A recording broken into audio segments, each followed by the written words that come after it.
Hello and welcome to Hinao's Cafe, where we talk about all things anime, manga, movies, and whatever else comes to mind. I'm your host, Amity, and with me today, as always, is my co-host, Angus. Hello, I'm Angus, and if that intro sounded familiar to you, it's because it's kind of ripped straight from Otaku's Anonymous.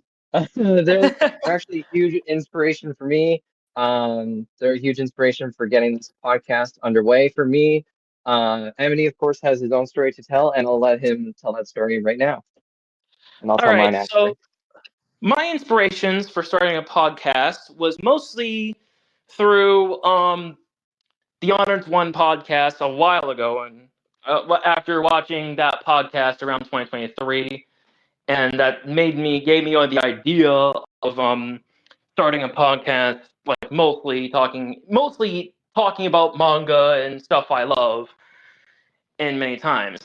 However, the real inspiration for why I'm starting this podcast with Angus here is mostly after hearing stuff like the Hishaku Hideout and Kabanabi HQ, mostly because to talk about like Kagurabachi and all that stuff like that.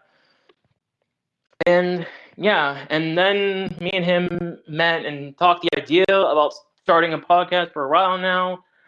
It started, I think, around like the beginning of this year where we met, and Yeah, I think it was that around March, April. yeah, I think it was March, around April. April. I think it was around Yeah. January we met and started talking, and we had the idea of starting a Yeah. podcast around later after that. I think when we first met in Alon's server, I think the idea started brewing even then, and that would have been in around January, I want to say. Yep, Alan. Yeah, Alan's Wise server, aka Alon the Z, Alon Z. yeah, aka the biggest fraud for JJK. Lols. Oh, spicy. We're starting off spicy. That's good. That's good. No, but continue with the story though. Are you done? Um, not really. I haven't finished yet, but Go ahead. Please continue. I didn't mean to cut you off.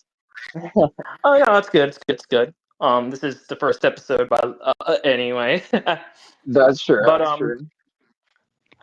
but yeah, we ever since we started talking and had this idea, we decided to actually start this podcast to talk about mostly talk about Kagurabachi and anything else anime and manga, and even talk about mostly a lot of pop culture in general. And yeah, Pop culture. Yeah. just and I'm happy to finally get this started. Because I always love talking about what I love, and this podcast here is definitely a great what's the word I'm looking for? Shit. Um, Um, Voice, a great way to get your voice out, or a great way yeah, yeah, to yeah, yeah, yeah. yeah. Let's go with that. Yeah, yeah. Yeah. So yeah, that's why we got this started. This is kind of like like pilot episode, so Yes. they may not be perfect. We may go on a bit of a tangent here and there and stuff like that, but Well, that's the point of we're we're just here talking, chatting about anything that comes on our mind right now, and yeah, we have quite a bit to yeah. talk about in today's episode. Yes, we do. Okay. So for me, I've been trying to get a podcast started for a while now. Like I've even like semi joked about starting one with my dad because like me and him have had some really good conversations over the years. And that was mostly I think that started around 2025. But yeah, so for me though, some big inspirations were definitely I would say mainly Otaku's Anonymous and just listening Alex O'Connor, if you know, you know, with Within Reason. Um and that's and we might even talk about philosophy here, because of that, and stuff like that. And so yeah, I have so much to say, but oh yeah, so with that though, I with starting the podcast, I tried to get on, what's it called? There's another podcast, Walkie Talkie. They do anime as well.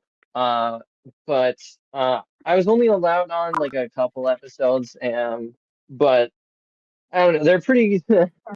We don't need to get into them. They're yeah, they're like a whole thing. That's like a whole subculture of anime Yeah, podcasts with those that's two. definitely a can of worms we don't want to open right Of course. now. That's a great way to put that. Yeah. So there's them, and then I try to get it started with a friend of mine on Discord, who I plan on. He's going to be a guest much later on down the road. Axel Boost, who's a pretty good friend of mine. I haven't spoken to him in a while, but I do love the guy, and I want to bring him on. Um, but yeah, I tried to get it started with him. It didn't really end up working out because he didn't want to post it on his YouTube channel for whatever reason. But thankfully, Amity is perfectly willing to post on his, which is wonderful news. So we can finally get this thing started, and I'm really, really excited. I've been for the last like week. I've been like itching to get this thing started, and Amity can vouch for that. Like I've been just like pumping his ears full of let's get started, let's get started. We need to get this podcast started, I really Yeah, yeah, definitely. yeah. And I was like literally getting the courage. Like he brought me the courage there because yeah, now and Yes. now you're finally But starting it's it. all mine. Yeah. I'm I'm I'm really glad that I was able to fill you with that courage to get this thing started. Especially for the fact that I definitely was planning on giving my channel like an extra more boost since I started like Yes. mostly focusing on like Kagurachi and started like talking with the community and stuff like that. And Yes. I wanted to use my channel as a great way to do that. And this podcast is a great way. It definitely would be a nice change of pace for what I used to usually post. Because before then, I used to mostly just do edits and stuff like that. And everyone who has subscribed to me, who has been paying attention to me for the past like year and a half now, knows that's what I've been planning on doing. I also kind of used to be a spoofer, and I just kind of stopped because, in my opinion, just I just found them cringe. Let's just say. But Yeah. now, now I get to do a podcast and Yeah. just talk about what I love. I'm still gonna possibly post some edits here and there, but they're not gonna be of like Yeah. super high maintenance as like some other Yeah. stuff I plan on doing. I do also plan on like doing like actual like analysis videos, get right with Yeah. scripts. And this podcast is not another high maintenance for me alongside the analysis videos going forward. Yeah. And I must admit, though, I'm a bit of an Amity LARPer because I haven't actually seen many of your uh, previous edits on your YouTube channel. I'm not gonna lie. So, and also, I must admit, I'm a bit of a Hichaku Hideout LARPer and Kaminabi HQ LARPer. I haven't watched many of theirs. As I said, my main inspiration was definitely Otaku's Anonymous. I love those guys, Danny Mata, Nick Connor. They're so funny. I really hope we can be half as funny as those two. They're so good. I love them. They're so good. Well, we'll Um, we'll, we'll try. We'll at we'll least certainly try try. to. Now, something I did want to mention before we get into some of the other topics is my name. So my name, by which I mean my name on this Angus Uchiha, that's like a name I thought of when I was like, I can't even, I was like, God, this was like in 2014, when I first made my YouTube channel. So that would be 12 years ago. I would have been 11. That's where that sort of comes from. That's the origin story for that. It just comes from like Angus. I thought was a fun sounding goofy name, and then Uchiha because I'm a big Naruto fan, and I like Uchiha. So, and I wasn't gonna be Angus Uzumaki. Like there is a John Uzumaki. I have met John Uzumaki on Discord. So Angus Uchiha, John Uzumaki. There you go. But my name in the server is hang on. It's Tetsuya Shirigaya. And this is a Yeah, bit of in like, the Discord, in the official Discord yeah, server, which we have yes, open if you guys are willing to join. yes, Hinao's Cafe, the Discord server. But so the name for that, it was just like a name I thought of one night. I think it was like 1 a.m. or something, and the name just kind of came to me. And it's interesting because like Tetsuya Shirigaya, it's kind of like if it sounds like a basic name for like a Japanese name, it kind of is. But I looked it up, and it turns out it means it's very ironic and very fitting. It means stay up, like Tetsuya means stay up all night, and Shirigaya means knowledge painting. And when I found that out, I was like, oh my God, that like perfectly describes me. That's literally me. So I think I might be like he's gonna call me Angus, and that's fine. That's what I'm most known as. That's my Discord handle. But here in Hina's Cafe, I go by Tetsuya Shirigaya. And I was using it in another server, but I'm not using it in that server anymore. So that's my name here though. Server nickname. And it's a name I'm really proud of because again, of the meaning of it. And what it means to me and how reflective it is of my entire being. So yeah. Quite the lore drop there. Yes. No, oh yeah, there's gonna be tons of lore. Don't you worry. There will be so much lore. So much. Unfortunately, my name that I chose here doesn't have that big of a lore. I only chose it just because I really like the Owl House and I really liked Mhm. I really liked Amity as a character. So why not? Amity sounds like a cool name. So I'm I Amity Take. yes, I've been meaning the Owl House is something that Danny Mata brings up on Attackers Anonymous a lot. I've been meaning to watch it. I need to watch it. Yeah, that's really funny that you bring that up because that's like a huge. That's not a huge topic on Otaku's Anonymous, but like it does come up, so that's funny. Yeah, Yeah. definitely. Um, All right. Now with yeah. uh now With with that, the introductions out of the way, let's talk about our first topic of today, which what this podcast was kind of mostly going to be the whole focused reason, on 20. the So reason this podcast was started, or the main reason we're doing this podcast, which is Kagurabachi, of course. It won't just be Kagurabachi. This isn't the Kagurabachi podcast, but we are going to talk about the chapter, and I have a lot of thoughts on it. But yep, Amity, chapter I have a lot of 126. thoughts on Kagurabachi in general, to be honest. But and I'll get and you guys will learn my thoughts on Kagurabachi as we go. But I'll let Amity give his thoughts first, I guess. All right, so I'll start with I mean, before I actually give the my thoughts on chapter 126 and Yes.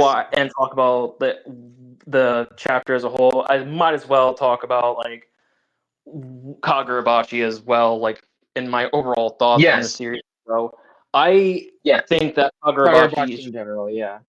interesting manga, especially with the fact around 2023 when it first came out.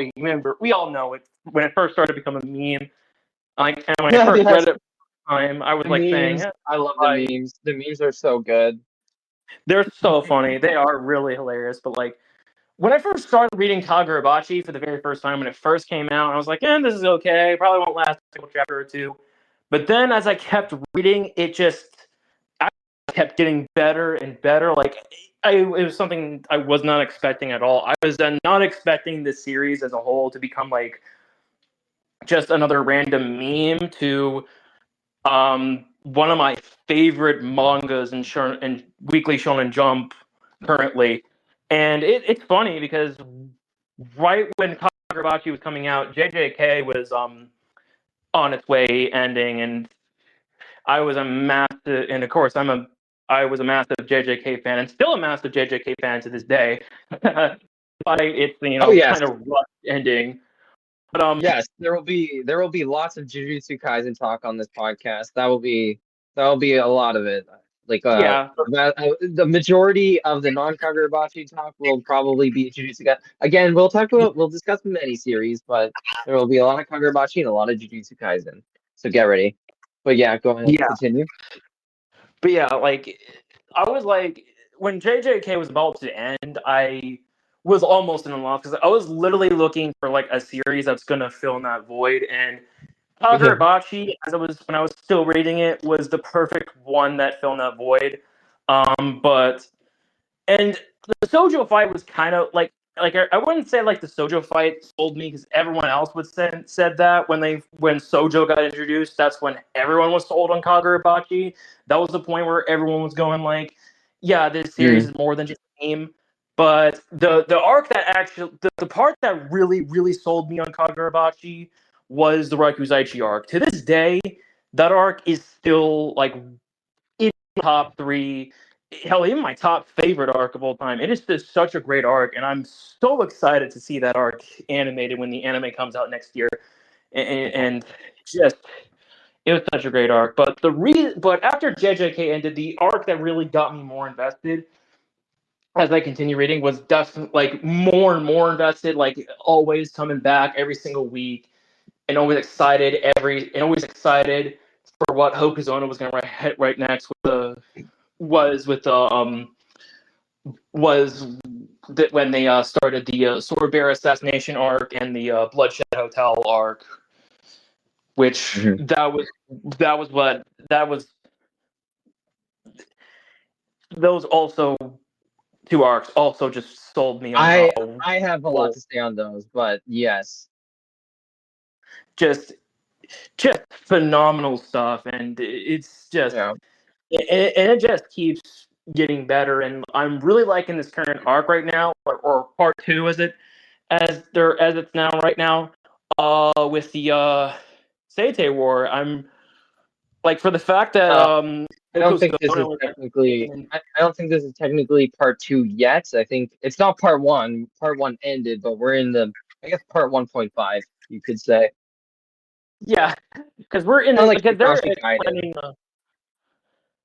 I guess that's a Comparison. good way to put it. Yes, Kakashi Gaiden. All right, but yeah, I But absolutely. I didn't mean to. Yeah, it's all good. I didn't mean. But yeah, It's all. I absolutely just been loving Kagurabachi. I love the community. I just think this series has just nothing but just been phenomenal. Hokuzono just knows his stuff, and this chapter that I'm going to be talking about, like this new chapter that released, is also going to be proving how much I love this series. Yeah. But is that about it from you for your general thought? Yeah, yeah, Okay. that's about it from me for Kagurabachi as a whole. Yeah. Um, then for me, I started reading in, I think it was the summer of 2025. By this point, I had already watched Jujutsu Kaisen season one, season two, and zero, and I was excited for season three, of course. But um, I decided I, like a lot of people, kind of dismissed the series. I did actually. I do remember. I I started it briefly in 2023. There was like seven chapters out by this point, and I think I read like six, and I kind of dropped it. But in I think it was summer 2025, there was about 70-ish, 70 to 80 chapters out by this point, and I started binge reading. And because I really just wanted, I saw a lot of people on my Twitter feed were talking about it. Some people I've since deleted my Twitter. But there was like a lot of people that I was like be seeing with there that were talking about it and stuff, and I was like, oh my God, I really want to read this. And for me, it takes me building up there needs to be like a big buildup of anticipation of really wanting to watch a series or read it to get me motivated enough to actually read it. And so by summer of 2025, the buildup had built up to a crescendo, and then I took the plunge. And so yeah, and so I started reading, and of course there's like the Chihiro opening section, and I pretty quickly fell in love with Chihiro as a character. I think he became my favorite character really quickly. Even more than Shiba and Azami. And I know there's a lot of Shiba and Azami lovers out there, and believe me, I love Shiba and Azami as much as the next guy. They're both goats. I love them so much. But My goat Chihiro Kirihiko. really, yeah, yeah. Um, but Chihiro was the goat for me. And then, but so I kept reading, and there was the Sojo arc and the versus Sojo arc, and he really intrigued me as a villain. Sojo is really just a wonderful character. He's really well written, and I really love the chapter, the Surprising. 12-second It's fight. surprising because he didn't have that much He wasn't many chapters, but yet Yes, Hokuzono there was wasn't a lot of able build to. up. He's still able, like, even with the short amount of chapters he was in, Hokuzono literally just like rid him as like made him like one of the best antagonists in the entire series. Yeah, he really is like Kagurabachi's Zabuza. I'm probably gonna make a lot of Naruto reference, even though I gotta admit, like I am probably these days more of a Bleach fan, but like I know there's a lot of cross pollination between Naruto and Kagurabachi, and I'll probably end up making a lot of Naruto references. That aside, so Sojo is really like the Zabuza of Kagurabachi here, and uh, yeah, like as Amity was saying, he didn't really have a lot of buildup before his introduction, but once he got going, oh boy, did he get going. And but there was something I really wanted to talk about in this section of my overall thoughts, which was um the scene in the 12-second fight where they're in the tea house, and Chihiro he reveals that he doesn't like sweets, right? But then as he's communicating with Sojo, they have this back and forth, and he starts eating the sweets. And the eating of the sweets, for those that don't know, because there are some that used to be, I don't want to name any names, but there were some in the server that didn't really understand what was going on, and he probably not the only one. So to just explain, Chihiro doesn't really like sweets, and he doesn't like out to go along with that Sojo's philosophy.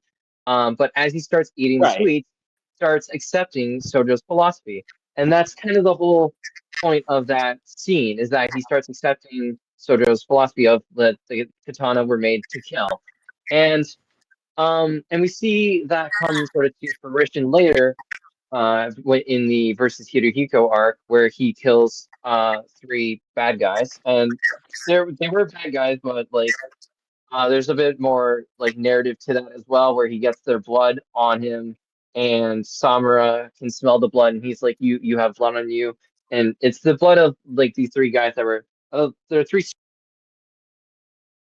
Um, but yeah, even still, so it all connects back to that, where he accepts the philosophy that katana were made to kill, and everything like everything kind of goes back to that. Everything goes back to like Chihiro still wants to protect, right? Like, or not protect, he wants to stop bad guys, and that was like an immature sort of mindset, and we see that mindset get reflected later in Akemura Soga, where he kind of wants to do the same thing, and he's kind of like early chapters Chihiro in a way, where he's dead set on that whole I will I will set the people like I will kill anyone I need to protect Japan, and he's very patriotic. Like, yeah, there really are like two sides of the same coin. Like, the more you think about it, like both Yeah. Chihiro and Akimura are two sides of the same coin. Especially since they're one's uncle and one's nephew, it makes it makes it more Yes. apparent. Yes. It really does. But I wasn't. There was something that I mentioned earlier. The Kyoto Bloodshed Hotel arc, and I really wanted to explain my thoughts on that because when we're first introduced to Seiichi Samura in the previous arc, the Sword Bear, what is it called? No, it's not the Sword Bear Sword Bearer. assassination arc. It is, isn't it? That's like part one. Yes. We get introduced to Samura, and he's this great character. He's so cool. He's like the coolest goddamn aura farmer of all time in a series of aura farmers. And he immediately surpassed Chihiro in my favorite characters. And I think to this day, he's still probably my favorite character. Um, God rest his soul. He is for a lot. I mean, He is what? for a He's lot not of dead. people. Yes, Yeah, that's he true. is A for a lot lot. of people, yeah, to this day, I think a lot of people love Samurai. He's the GOAT, and he really taught Chihiro a lot. Now then, we get introduced though to like he turns traitor. Spoiler. This is gonna have massive spoilers for Kagurabachi, obviously. But Like, so he yeah, turns. this entire podcast is going to have like a lot of spoilers for anything. Yeah, yeah, for Kagurabachi, and probably Gachi Akuto. We have some stuff to discuss about that as well. We'll get to that later. Um, but yeah, so Sam returns traitor, and I never believed that he was really. Whenever you have a character like this and they turn traitor, they're never really the traitor. So I didn't really believe it, but it took him a while. It took Chihiro's intervention, but I'm getting ahead of myself here. So, we then get into Kyoto Bloodshed, and uh it's just there's so much amazing fights here. There's the Hidehiko stuff, there's Samura, but then you get Samura versus I forgot Iori. I keep getting ahead of myself. Iori's Yeah, introduced. Iori's introduced in I believe chapter 61. And at first she's pretty unassuming but there's like the symbolism of the lock and the chains, and like she's having these reoccurring dreams of her dad. And just saying it, I'm getting emotional. I can already feel it. I might start crying. I'm not even kidding. Um, but because I reread the chapter recently, and it's genuinely like when like she's like, oh, maybe the thing in the sky is connected to me, and it's like, oh my God, she's already getting so close to it. She's already starting to put the pieces together, and like the fact that like she's the daughter of this guy and everything, it's so good.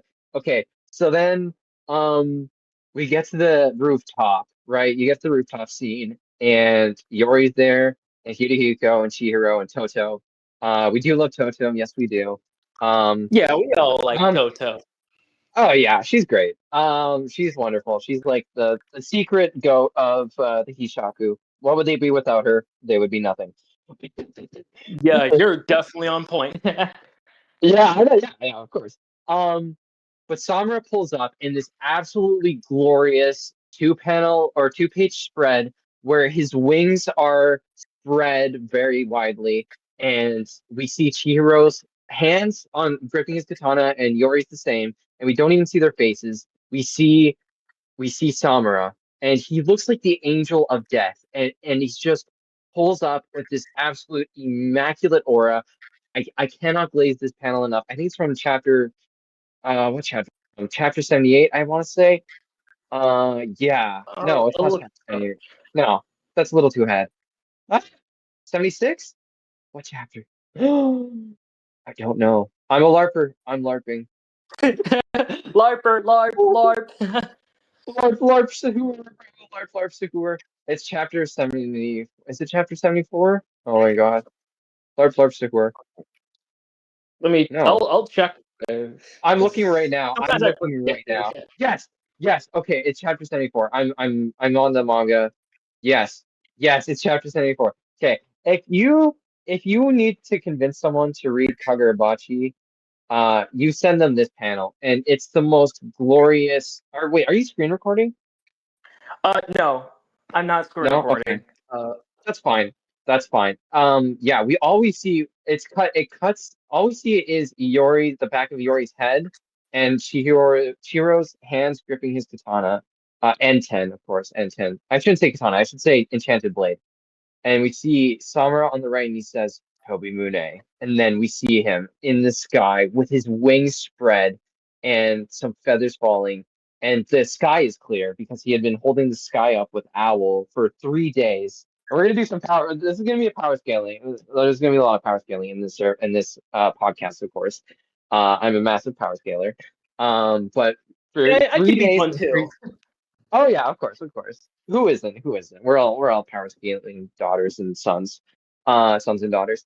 Um, but he pulls up, and this is just aura farming. This is the aura farming moment of the century. I'm telling you, it's so glorious. And his wings are just massive. And again, he looks like the angel of death. And it's basically animated in my head. Every time I look at it, it I can like see it. I can feel it. I can hear it. It just all of it. And but so yeah, he pulls up and he gets to work immediately. And they together with Chihiro, they defeat Kirihiko, of course, and they get the Kumayuri, which is another enchanted blade. It's really cool. I love Kumayuri. I love uh Yoji Aruha. He's the goat. There's gonna be a lot of Aruha blades coming up. Don't worry. Um, he's also one of my. Yeah, I love Aruba. He's the goat. That shall come later though. I need to finish getting my thoughts out of the way. Okay. Then we get to Chihiro versus Samura, and that's all great. It's wonderful. Again, it basically animates in your head. If you have like a good imagination, some people don't. Some people, there's that whole test where it's like, can you picture an apple in your head? And some people they can barely picture like a circle, but other people they can picture like a red, juicy apple with like water dripping down and like the various colors, and they can rotate it. I'm on that level where I can kind of do that in my head. And there's so for me, when I read Kagurabachi and they're basically storyboards, it does kind of animate as I read it. And it's Like that's the best part. Like easily one of the best parts of like oh yeah. every single like panel, almost every single panel of Kagurabachi, especially in the fight scenes. It all feels very cinematic. Yes, absolute Like, cinema. It's the absolute cinema of the manga. Absolute cinema of the manga. it's definitely intentional, especially since you know that Hokuzono it has been inspired by film and is a massive lover for cinema. So it definitely the cinematic feeling of each panel is definitely intentional. Yes, especially Quentin Tarantino. He's the goat. And Kill Hokuzono is Bill is massive. easily one of my favorite movies of all time. I'm just gonna make that out there. Yeah, I still haven't seen. I need to watch that. I still haven't seen it. I've kind of been saving. I've been saving a lot of stuff for the podcast. So Kill Bill, I know it's very famous. I need to watch it. It's Yes. so good. Yeah, yeah. Um, but where was I? Over farming Samura. They defeat Hirohiko. We get Chihiro versus Samura, and then they keep fighting, and then Iori starts running up, and they're in like this walkway, and as she runs up to them, uh, in I don't know how, but like Hokuzono, the absolute goat that he is, she like kind of becomes Inori, or we see like a vision of Inori. And I need to read the lines. Hang on. I need to go to that chapter real quick.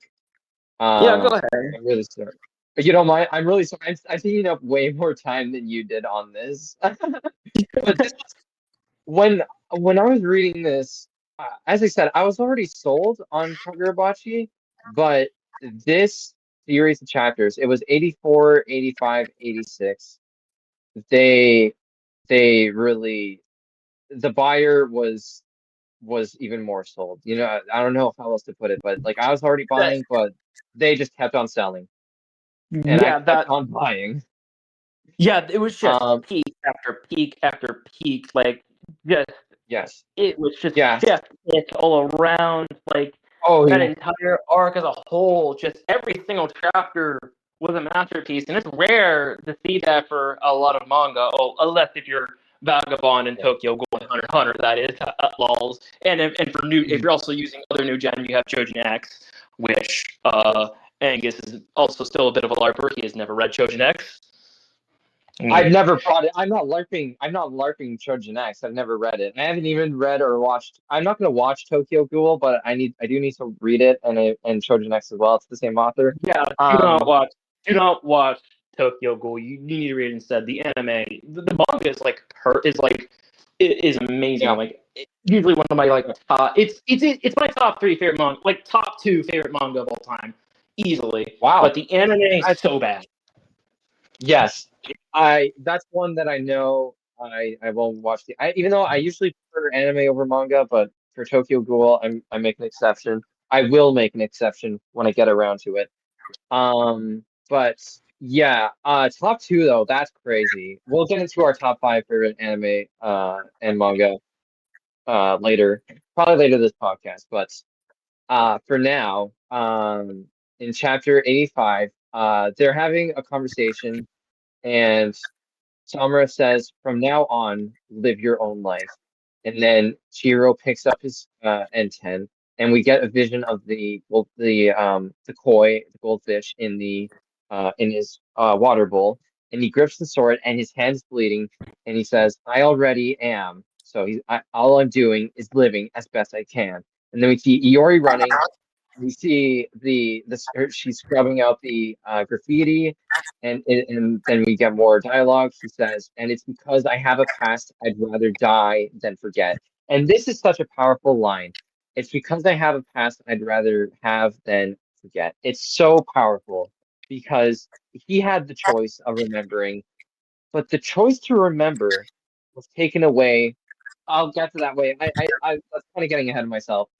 So then he remembers, I want to be like you, so I can protect everyone too.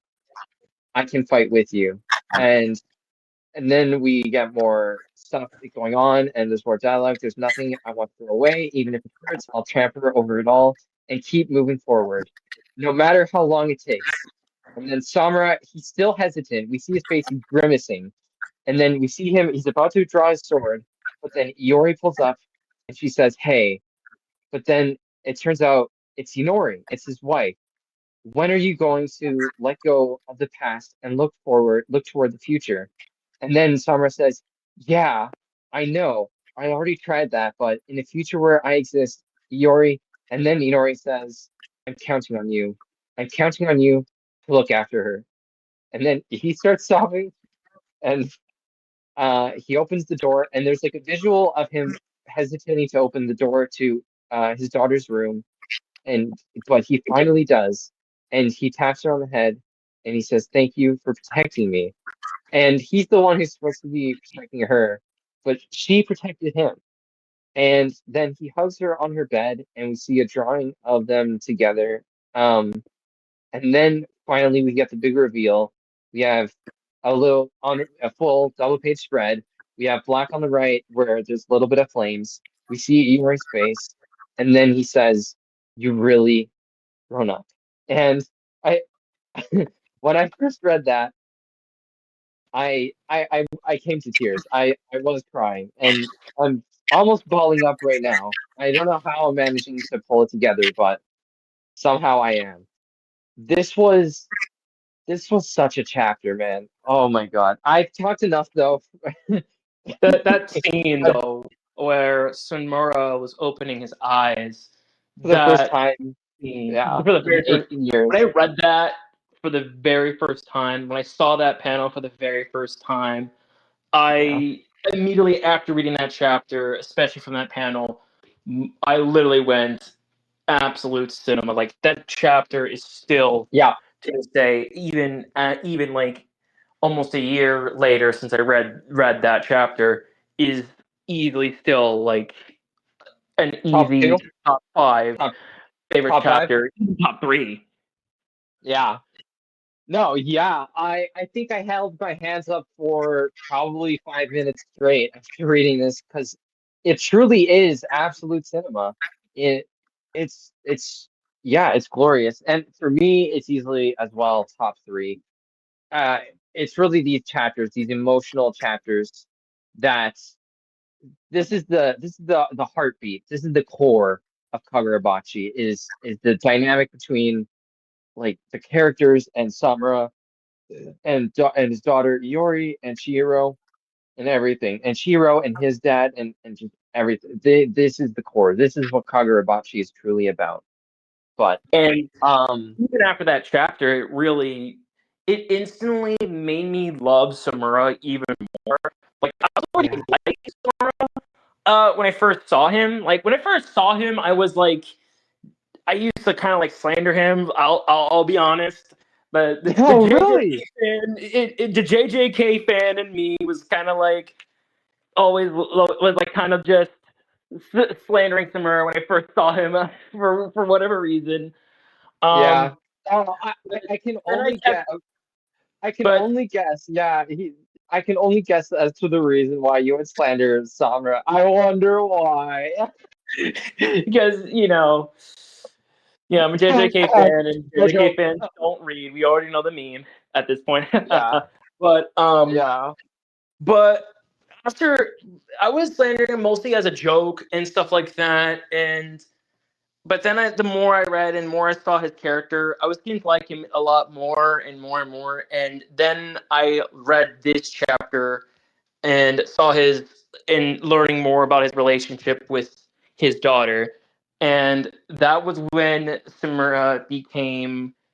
That was instantly when I went from slandering Samura to liking Samura to absolutely loving Samura Hmm. with my heart. Like Samura is easily, and it made me realize that Samura really objectively is the best written character in the entire series. I'm stand by that. Objectively, if I'm Let's going objectively, go. Let's he's the best go. written character.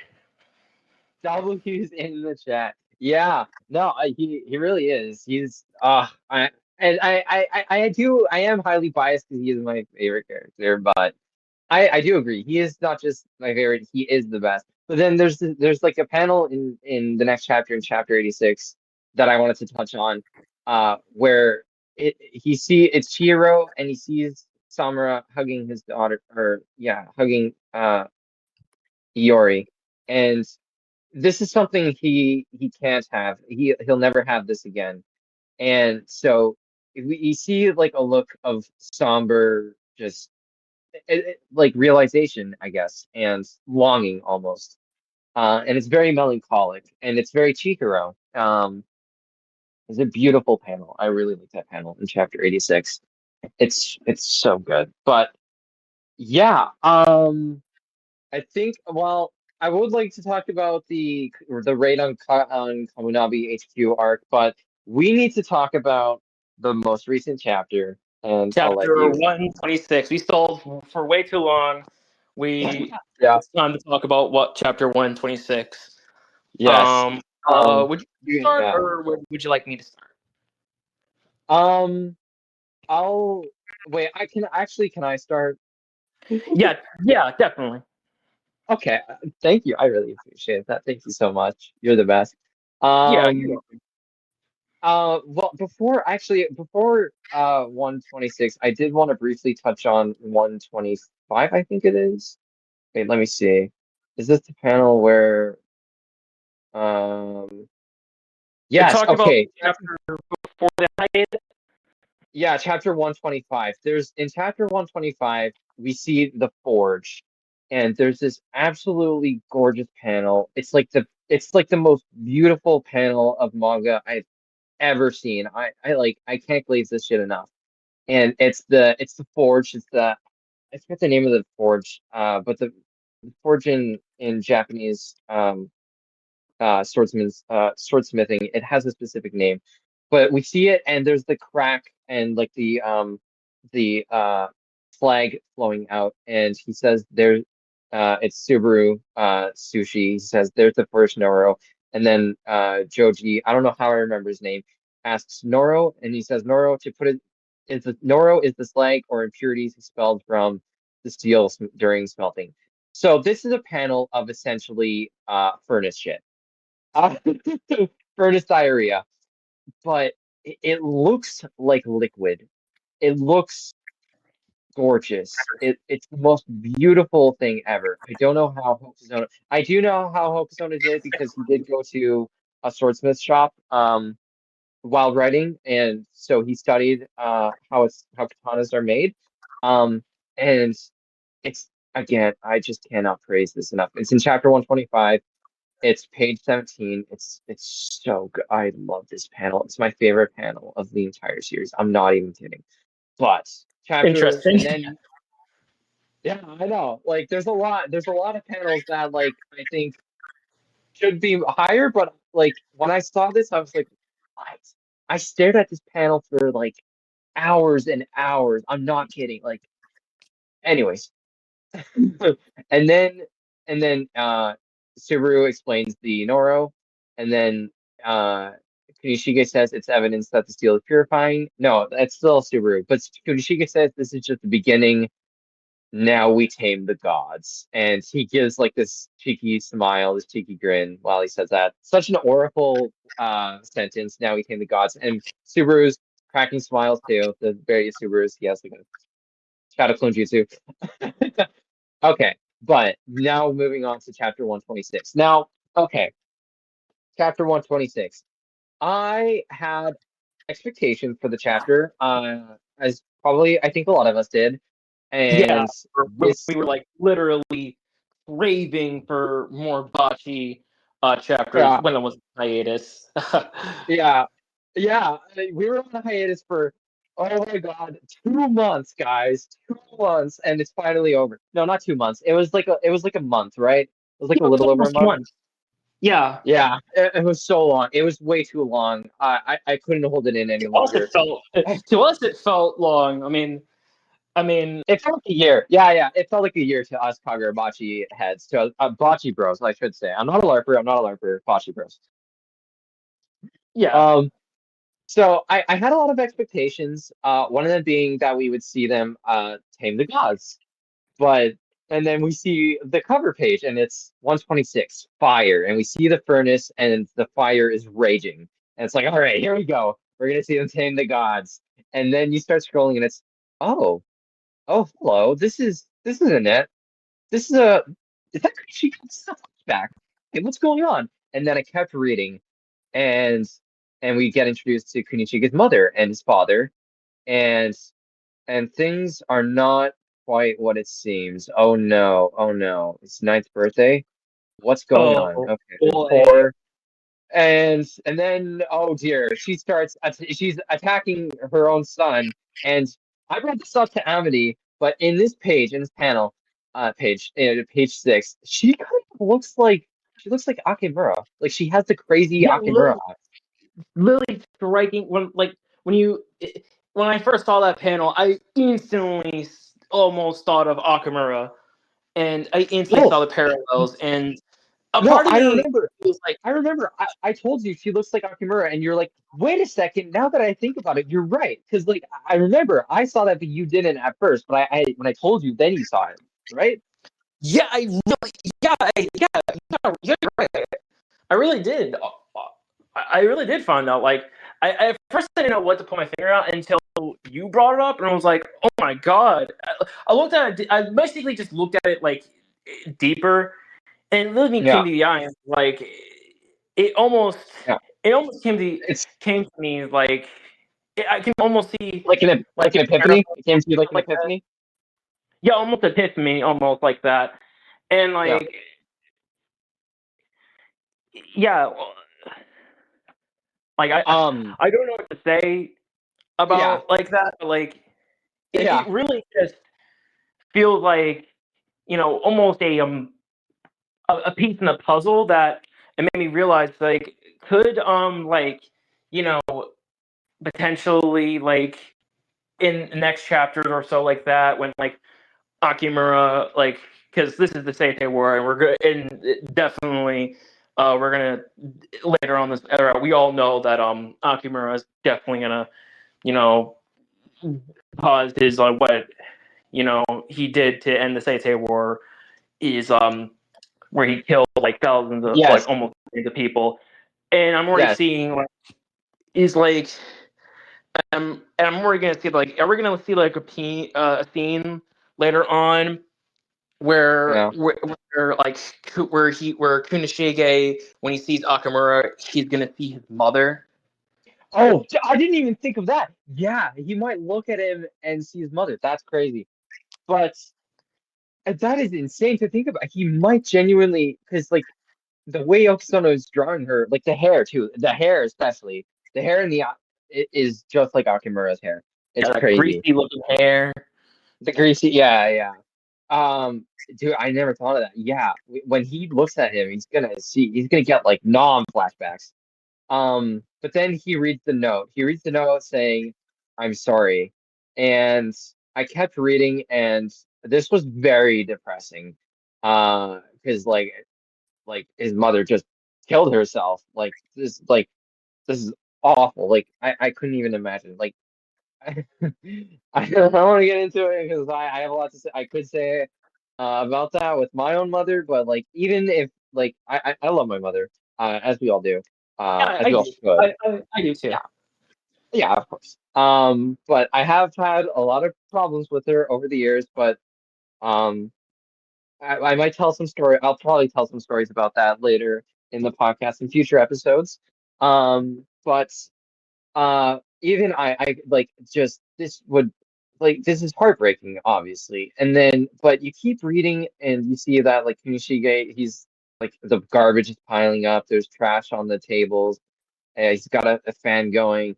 The place is a mess, and you know that like Kunishige, like his habit of living in a pigsty, it started very young, and we see that this is what he would be like later when Shiba pulls up with Mashiro, and then this is what he would be like if Hiro didn't come along. He would live like in a pigsty, like it would be horrible. He needs help, and help sure does Yeah, arrive in the form of Chiaki, she looks extremely cute in this scene, in this yeah, page. definitely. Yeah, she looks straight out of the Girl Squad, as I like to call it, which is Amity knows all about the Girl Squad. She looks Yeah. What he means by girl squad, he's talking about Zombieland Saga. yeah, yeah, the Girl Squad, the girls in Zombieland Saga. It's great. I came up with that term, and he started using it to refer to them, and guys, I'm smiling from ear to ear. I cannot stop smiling. It made me so proud. Seriously, like it made me when you started using that term, I was like, oh, like my heart started skipping a beat. I was like, so cute. But yeah, like she looks really cute here, and it's great. And she's like, there you are, thank goodness, because she'd been waiting for hours. And he finally sees her, and then she lets her in, and they start cooking. And I was like, this is the most adorable thing ever. And then we see the stove fire light, and of course it's Hokusono and fire. Like he cooks, like he's literally drawing a scene of them cooking, and he's cooking. Like it's perfect. Hokusono's the goat. The stove, it looks immaculate. It looks like as much detail as he put into the forge, if not more. Like I don't know how he does it.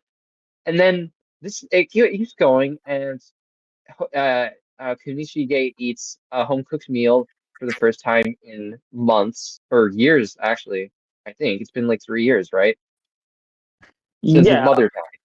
Yeah, three yeah, years. yeah, Like this is the first home cooked meal he's had in, well, I think Chiaki had been maybe cooking for him occasionally. No, I don't know, but in a while. It's the first home cooked meal in a while, needless to say. And this is great. This is so lovely. And he's crying. Like it's so delicious that he's crying. And she pats him on the head, and then we see them playing in the rain, and we see the sparklers, and it's a two-page spread. Oh, it didn't say. Okay, whatever. It's a two-page spread, and it's the most beautiful page spread I've ever seen. Of them playing with the sparklers, and there's like trails of sparks going behind, and it's just so beautiful, bro. It's such an so amazing gorgeous. panel. Oh, this chapter. Oh my God. All Oh, right, okay. I rambled enough. Go ahead. Go ahead. all right. I just want to get this out of the way. After reading this chapter, this may sound recency bias, and I don't sound like I'm glazing or anything. But I No, really gotta we say would this. never. I really gotta say this here.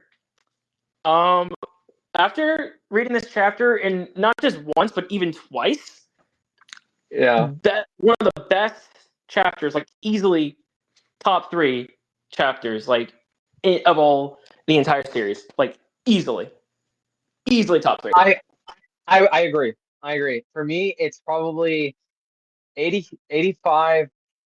This 86. I don't know. Like, yeah, it's top 3. It's so good. Oh, it's so good. Maybe 12 seconds. I don't know. It's so good.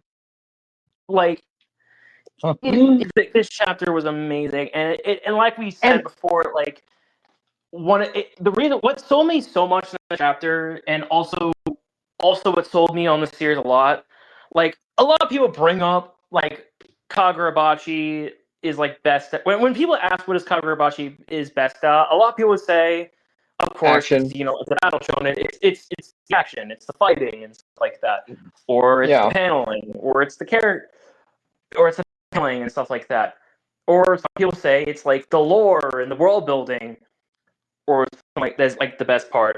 However, I Mm. think the best moments of Kagurabachi, the best moments of this series, are the emotional scenes, like the emotional scenes and the character interactions, and Yes. how much depth they're how much depth they have is How much depth is definitely one of if not my most favorite moment of the entire series, like easily. Like Yes. and this chapter Yeah. instantly shows me this, like just seeing like and like going from how we see Kunishige's life is and how his childhood is and how much of a horrible childhood he really had to how he's to his seeing his relationship with Chiaki. It was just really just put a put a tear in my eye and almost and warmed my heart a lot. It was just such a Yeah. brilliant chapter, and it was just written so well, and and it's already showing chapters like this shows why I love Kagurabachi so much. To the point that if you ask me why I love Kagurabachi so much, this is one of the chapters I'm going to point to. Yeah. I fully second this. Like it really is. Like as you said, yeah, when people ask like, "Oh, what's the best part of Kagurabachi?" A lot of people might say, "Oh, it's the fights, it's the action." But like, no, as you said, it's the emotional impact. It's the themes. It's this. It's Chiaki and Kunishige and their love story, and well, not their love story, but their like blossoming love story. Because obviously they get married later, and we know that they develop a very deep bond of love. But it's this this scene is as you you cannot glaze it enough. You really can't. Like it's just the most beautiful thing ever. And yeah, it's certainly top 3 for me. And like if you're like a long time Kagurabachi fan and you don't like this chapter, like what are you doing? Get the hell out. Like you don't belong. Like I'm gatekeeping this shit. Like come on. Get the hell out of my fan base. Ah, just kidding. Yeah, poor.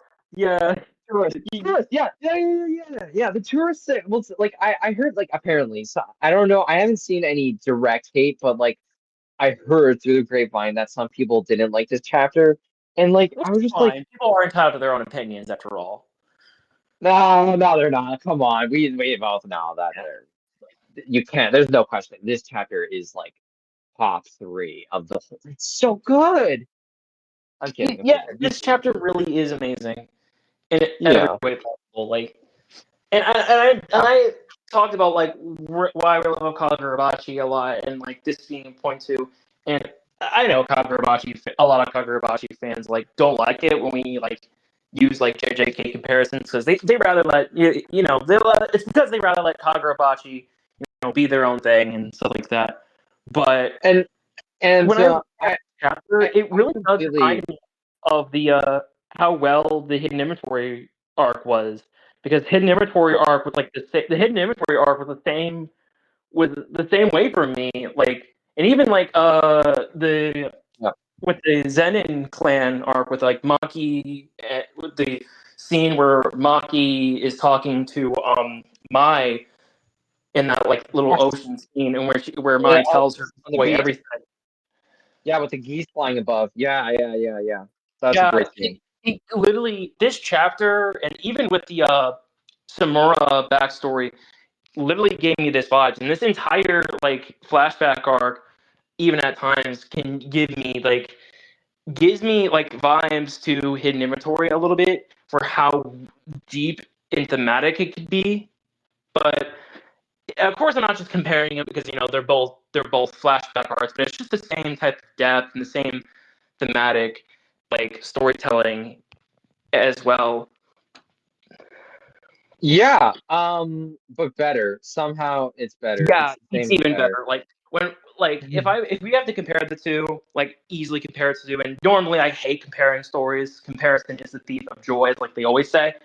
But Yes. I normally really don't like comparing stories. I let stories be their own thing. But if I had to compare in terms of like emotional moments or emotional depths, like if I had to compare JJK and Kagurabachi on which one does it better, Kagurabachi does literally has been doing it a lot better, and I already have mentioned many times, and I'm not sure if this is considered a hot take or a crazy take for some people.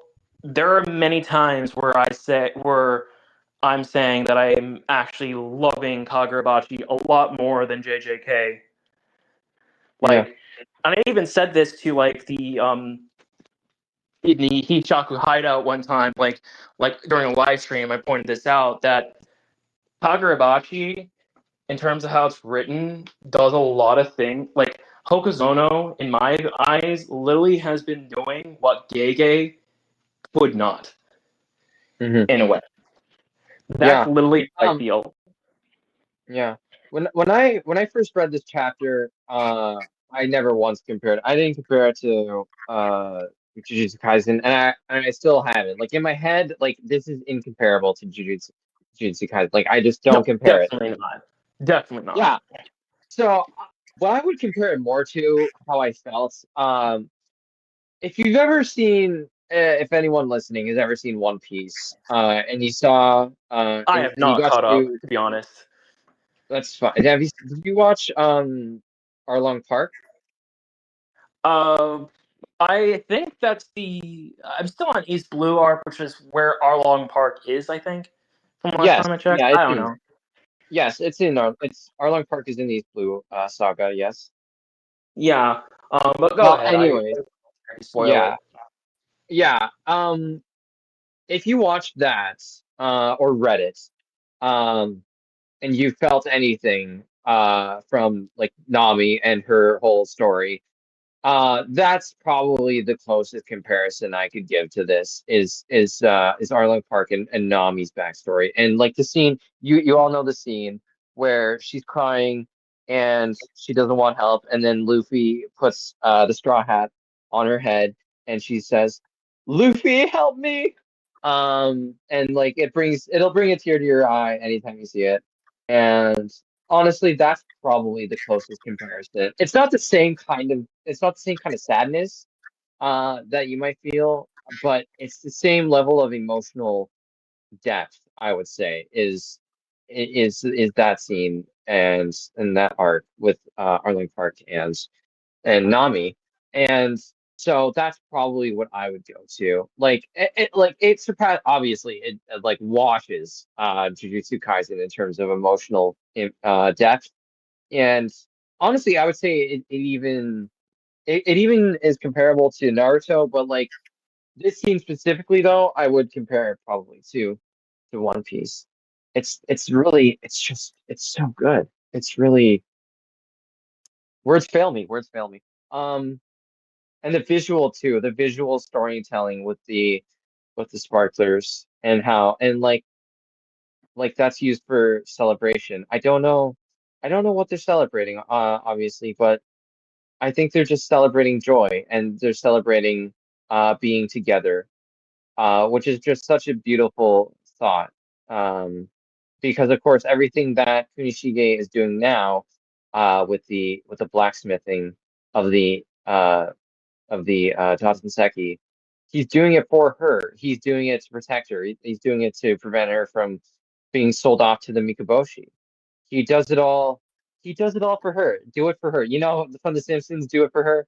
Um, Yeah. that's what Or the he's Steven Universe, or that Steven Universe song where they go like, "You do it for her." do it for her. Okay, I don't know that one. I know that there's one song from Steven Universe I know, which is "It's Over, Isn't It?" I know that song. But yeah, he's doing it all for her. This whole thing. He's taming.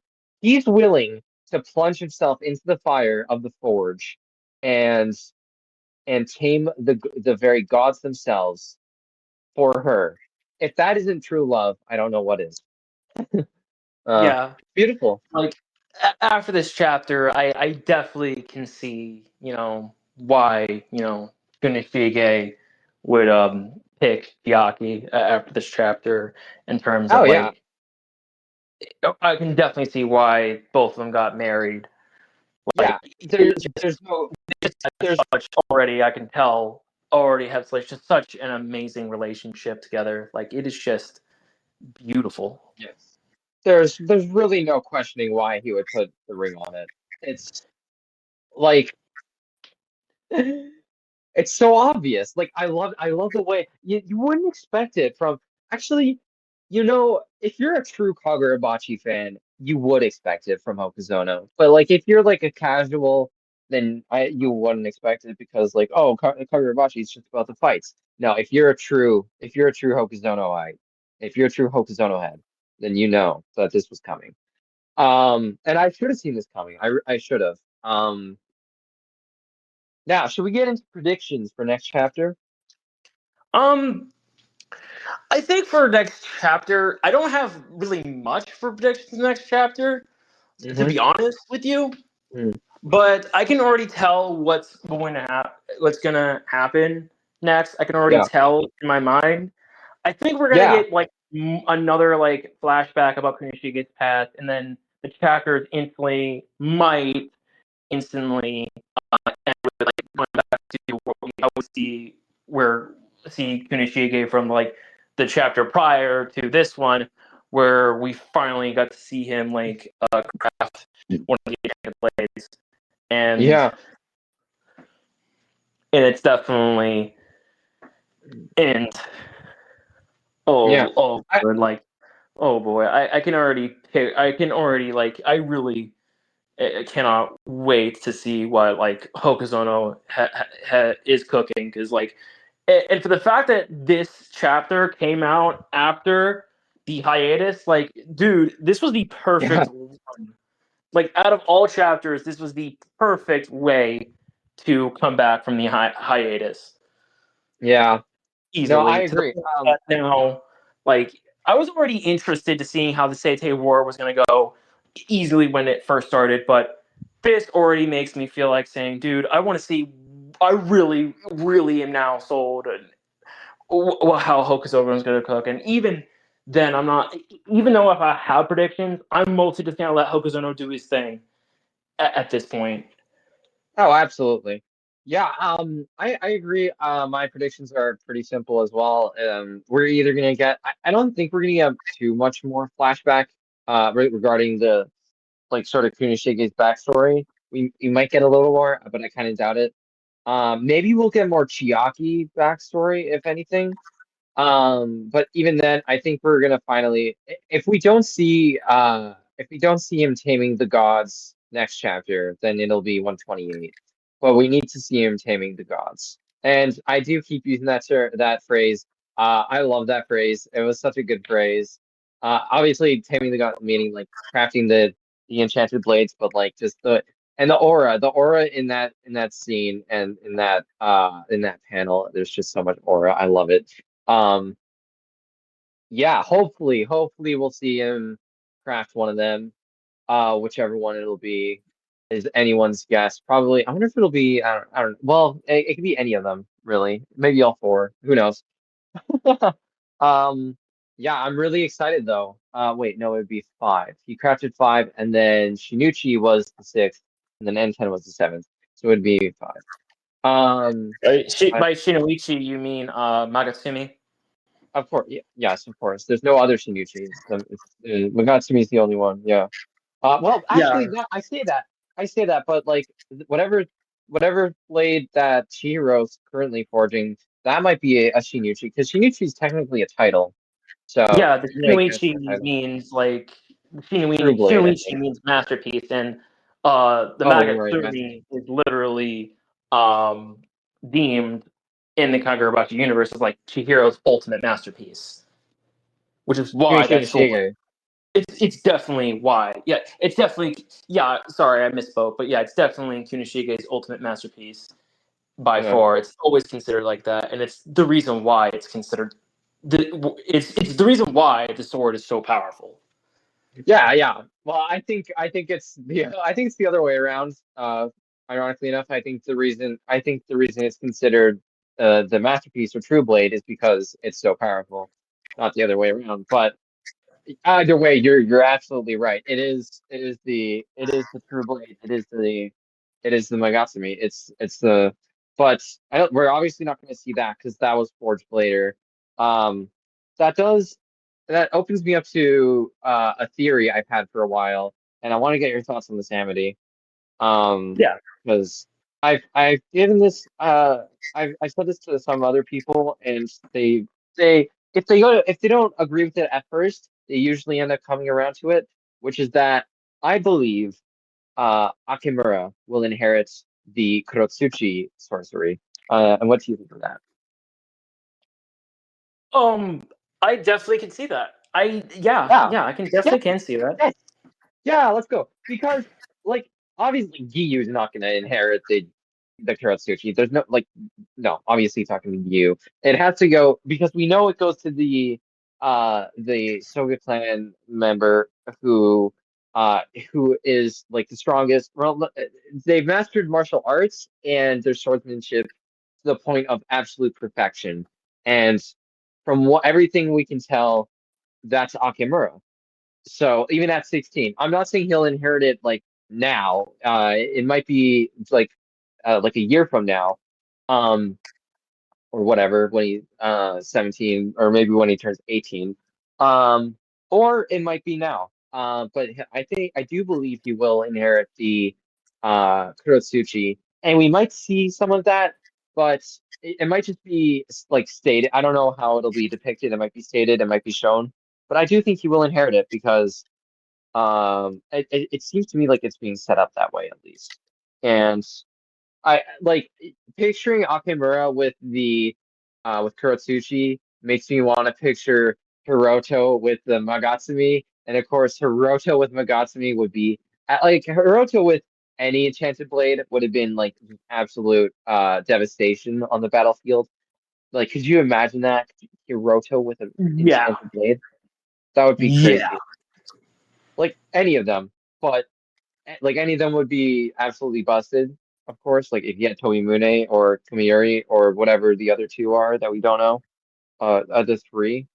But with Magatsumi, it would be just another level. Hiroto with Magatsumi, it's a scary thought. He would probably cause at least as much devastation, if not more, than Akimura.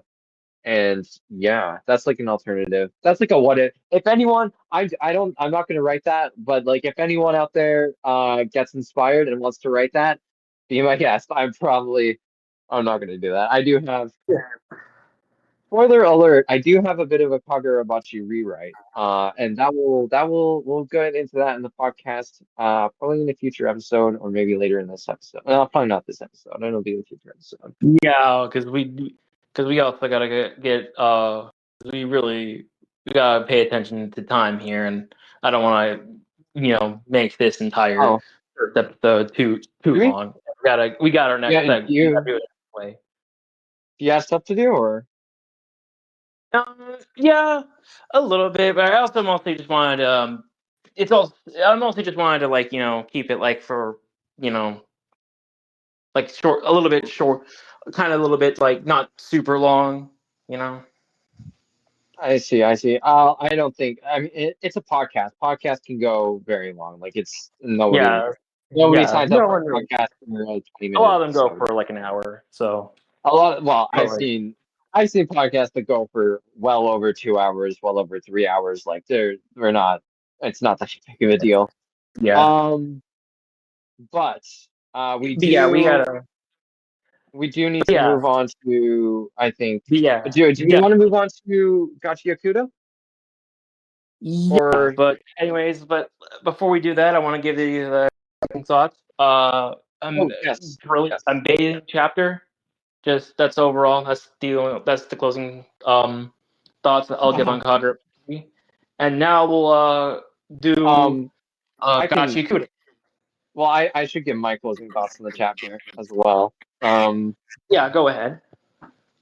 Yeah, overall, I really like the direction that Hokuzono is going. I really like how he's depicting things. I like the art has been absolutely immaculate the last two chapters. Just just utter perfection. Um really just like and honestly, so like a lot of people be like, "Oh, like I like how he's improved." Honestly, if you go back, he hasn't even really improved that much. Like Hokusono has, quite honestly, always been just an extremely talented artist. Well, for Kagurabachi at least. I have read he has two other one shots, and I read them. One of them is called N10. I forget the name of the other one. But the art there isn't nearly as good. It's decent, but yeah, the art here has just been it's been really like people I don't know why like people seem to underestimate the art. Like go back and reread like chapter 1 through or chapter 8, chapter 12, chapter what's the 12-second fight? Chapter 15 or 16, something like that. Like go back and read the early chapters, man. It's always been fantastic art. Um so yeah. But this chapter really it really impressed me, and I can't sing its praises enough. Um, is that glaze? Yes, it's probably glaze. I don't care though. I love to glaze Kagurabachi. I love to glaze Hokusono, and I love to glaze Samura and Chihiro and Daruha.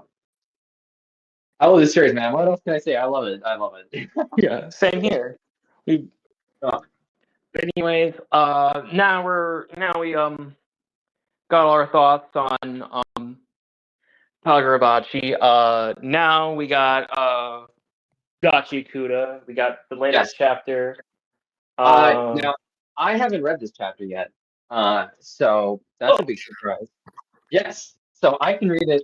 I can read it live on stream on right here, and I will do that. So that's very exciting. yeah, we got a Um, new chapter drop. I was like surprised until I was like, yeah. I was surprised. I'm surprised you didn't know this. But I don't want to give like too much stuff Don't, away. But I don't read spoil. it. Yeah, I don't read spoil it anything. immediately before we started before we started here. But it was a really good chapter. But I'll just Okay. But if we want to like talk about like if you want to see Yeah. So most of I the will. chapter. Yeah, I'll start by because I'm going to be reading it like in 2 seconds. I'll start by giving my thoughts on chapter 172. Or you can do you want no, I'll do that because I'm just going to give my thoughts and then I'll read it and then we can give our thoughts after that. Yeah. Um Chapter 172 part 1. This had a lot of lore drops. Uh Rudo, he's so gullible. It's like Kyoko, that's her name, right? Kyoka.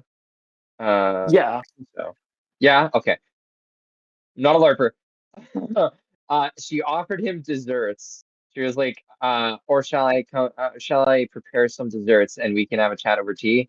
And he was like, really? And obviously not. She's like, wipe that ridiculous I grin was off your literally face. laughing when I saw that scene. It was such a funny scene.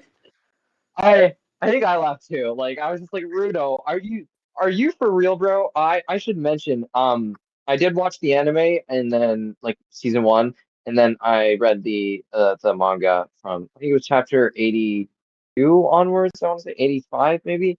Um, so I got fully caught up, and this was like less than a month ago. So I'm a bit of a new Gachi Akuda fan. But yeah, so that was really funny. I couldn't stop laughing when I first read it. I was like, come on, bro. Like, oh, dude, this is an interrogation. You're not gonna get desserts, bro. Like, come on. Really funny stuff. And yeah, oh yeah, this is the chapter where he starts explaining the concept of gods, and this was really weird. He says people on the ground really don't know this.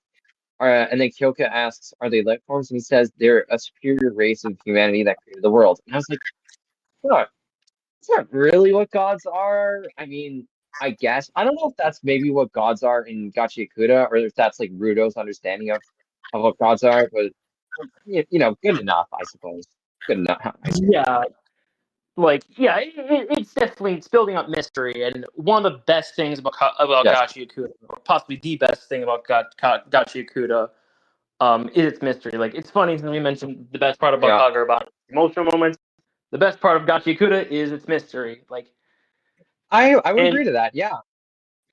once And and then I always say this: if you build your entire series around like mystery and mostly so much about its world, like you don't know much about the world, but even if it like there's not much like explained much more, and it gets explained constantly later on, and even if it does, it's like a deeper rat hole. Then you made a really good story. Like I think in every single like great story needs good mystery, and that's what Gachi Kuda yes, lands by a mile. yes, I would agree to that fully. It really does need I wouldn't say every story needs mystery. But Gachi Akuda certainly thrives on it.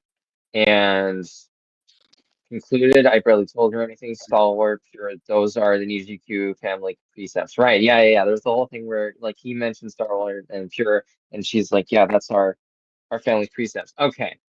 It was a good chapter. I like 172. It was extremely short though. So now I'm gonna read chapter 172.2 or 172 part two. Yeah, 17 pages. Well, it's a full length chapter. That's really exciting. yeah. So, anyways, while you read that, I think we'll just explain it as you go on, even if the live well, since the live reading, since to keep the audience entertained while we'll just explain the chapter as you go along. Um, I don't think we need to do that. I don't think that's really necessary. I'll just give my thoughts. I'll give my thoughts as I read it, and then you can give your thoughts after. I think that'll work better, Yeah, right? yeah, Okay, because definitely. I don't want you to accidentally spoil anything. So I'll give my thoughts to read, and then you can, Yeah, yeah, yeah. Okay. yeah, So we have a scene there. We're still at the table. Every one of those texts has a hole in it. Right, right, right. All except the four apostles. Right, the four apostles. Okay. So this was something when this was first mentioned, I brought this up in the server, in Hinao's Cafe server. I saw four apostles. This was in the last chapter, and I was like, okay, I think we're finally get the big funny is gonna happen. And by the big funny, I meant um we're going to get some information on the four symbols that were alongside the first guy, the thingy. You know what I'm talking about? Um, yeah, whatever. Uh, Four yeah, yeah, yeah. Okay. the four Oh apostles. God, I'm sure you're familiar with these symbols. Oh my God, I knew it. Yes. Oh, the Watchman. No, the Cerebrick logo, or wait, Cerebrick. Yeah, Cerebrick logo, and the ones I saw in Canvas Town. Yes, the Undertaker, Canis Cerebrick, the first spellcaster, Makaka Yaikul. Oh, they're different. They're different. I thought they were the same. Yeah, The nameless yeah, recorder. Oh. No, wait, one of them's nameless. Oh no. And the first Hell Guard, Ophelia Omne. Oh my God. Oh, that's so cool. Oh, oh, this is exactly what I was expecting. This is perfect. I predicted this. I knew it would be, I knew it. Perfect. I didn't predict that one of them would be nameless, but that's weird. They were known as the Four Apostles, and by piecing together the fragments of records, I had discovered their role, air quotes, to observe the humans and have audience with their superior race. In other words, they were intermediaries between humans and the gods. Oh my God. So they were like messengers, they were essentially the angels. Dude, and they failed in that role. They failed. What? How do you know all this? The will left by the first Helgard. The words it contains are full of contradiction and regret. No, contrition? Contrition.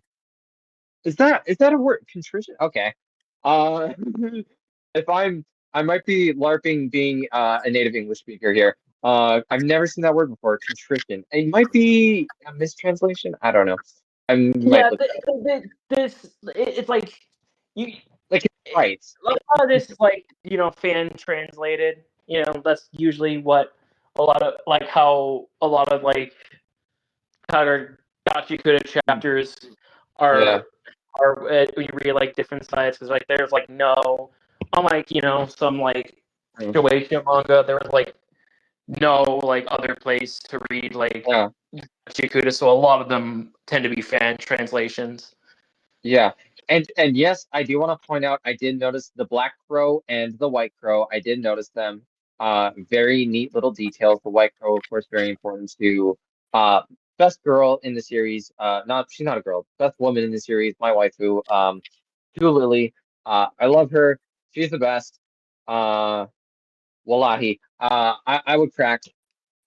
Anyway, anyways, I saw that too. And Yeah, Canis I'm more of a Hayu fan. I'm a I Hayu fan. Hyo. Yeah, I think Hyo, right? Hyo? yeah, Hyo. I'm more of a Hyo fan. Hyo.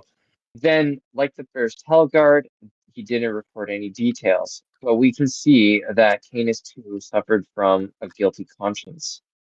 The humans and the gods got into a fight, didn't they? And she's very surprised by this. And so am I. If they failed as intermediaries, well, that's what that means, right? I had the same thought. Okay, so she was like, oh my God, he's thinking the same way I did. Interesting, interesting. I wondered if the humans destroyed them, but if these beings had enough power that it permeates the ground and creates givers, I find it hard to believe that humans could have defeated them so easily. And then we get a close-up of his glove. She looks at the glove. No, that would be, Is that how the first generation delete all records of this conversation with Rudo Surbrick? Tell no one what you have heard. That's an order. Yes, Captain. I'm glad I was able to speak with you. This will conclude the interrogation. Thank you. Wait a minute. You said the price for my power is too good. Do you think that has something to do with the gods too? If what you said is true, I'm the descendant of a human who was close to the gods. The gods had enough power that it still permeates the ground even now that they're gone. If the four apostles are the only ones who met them in person, then wouldn't that have had some kind of effect on them too? Hmm. Vital instruments lose their power when their users die. Any byproducts of those abilities disappear without a trace. However, the relics of the four apostles are imbued with powerful anima and live on to this day.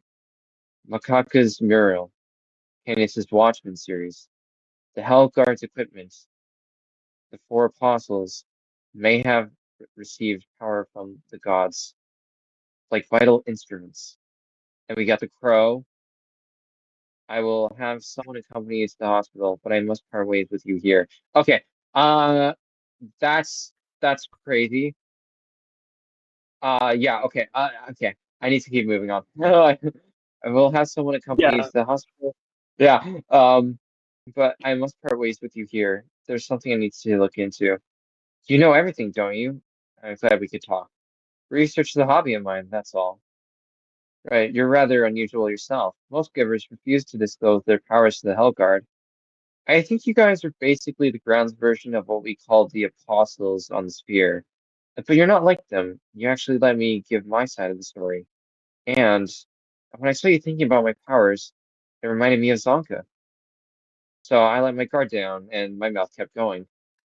Make sure you don't let your guard down again. Good advice. The most terrible creature in this world is the human being. So, so true. And we have the crow. Signs left, punish evil, right, maintain order. Punish evil, maintain order. I like that. That's good. That's good. That is why the world, what the hell, is so filled with anger. Wow. Okay. What a chapter. Yeah, I Yeah. told you this chapter was amazing. Like you should have not. Like honestly, you really should have read it before we started. I'm so glad that I did this on stream. Like that was really worth it. That was so good. That was so fun. No, Hey, it's a lore drop. It's a massive lore drop, dude. Dude, yeah. I love it. I really like this chapter. Like, dude, like Arana hooked. Yeah, Ki Arano. Yeah. Oh my God. Wow. So much more. I'm really happy my prediction came true. Um, with the lore drop. I didn't expect one of them to be nameless. That's really weird. And I like that she told him, "Don't let your guard down again." That's really cool. And the fact or she reminded him of Zonka. That's of course perfect because, as we all know, Kyoka is Zonka's sister, older sister. Yeah, So yeah. that's really. Now that I think about it, if he's part of the Niji family or Nijiku, um, and he can wield a vital instrument. So in theory, she should also be able to wield one. That's interesting to think about. Yeah, yeah. Maybe later down the series goes on, we might see her. But Well, she did say that the Hellguard, we didn't know this before, the Hellguard inherited equipment from one of the four apostles, so maybe not, but I don't know. I wonder what do they mean by the Hellguard's equipment? Like, is it uh their shackles, maybe? I don't know. It's very interesting to think I about. really am not sure either. Like, as this, as they now explain all this, I'm actually interested to find out. Yeah. Like, I'm This was very. such this was such a good chapter though.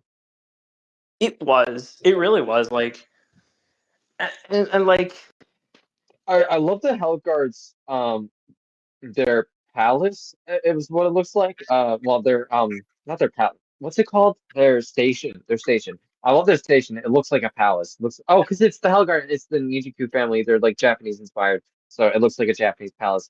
That's so cool. I'm gonna save this. This is such a good panel. It looks beautiful. Go yeah. ahead. Go ahead. But yeah, like this entire chapter, I when I first read it, I was like, just, just damn, just. I really love it when there's Gachi Kuda has full of lore drops, and I really do love it. Mm, I know some yeah. people have pointed out this is a problem with the series or something like that, or I don't see how. I mean, sure, if you don't sure, if you're not a fan of too much exposition or a lot of exposition, that's fine. But Gachi Kuda is when Gachi Kuda does it, it's done really well. Like the closest thing that when it comes to lore dropping and exposition and explaining building on mystery, the closest thing that reminds me of is a little bit of Hunter x Hunter. Now, Headquarters. That's what I was looking for. Headquarters. Sorry. Go ahead. I'm not saying that Gachi Kuda is as complex as Hunter x Hunter. No, I would be a fucking idiot if I said that. Um, but it really, but yeah, I feel like that Arana does a really good at building building everything up, and like World building. and This is real. Arano has done a wonderful job at world building. That's what you're looking for. That's the word. Yes, it's so good. The world building is really, it's fantastic. like yeah, that was the biggest thing that got me into Gachikuta, like in the first place. Mhm. Now I was actually a fan of, to be honest, I'm not a recent fan. I was actually a fan of like Gachikuta since like almost day one when the chapter first dropped. Like when I first read the Mm. chapter, I was instantly sold. Yeah. Um, and then I read a bit of it like after it came out, and I just kind of I dropped it for now. Like not just because I was starting not to like it at the time, but I was just like, you know what? No, I'm gonna let it build. I'm gonna let it build because it really is a series where you really gotta let it build. If you Mhm. like read it like weekly, like every single week at time, like especially at times, there's gonna be some times where like the chapters can go like over your head at times. Like I feel Yeah, like that. like the thing with Makaka Aiko and Canis Subrick being two different people. That went over my head. Yeah, like what I'm saying is like I definitely feel like that Kagura, like not Kagura, like Gachikuta.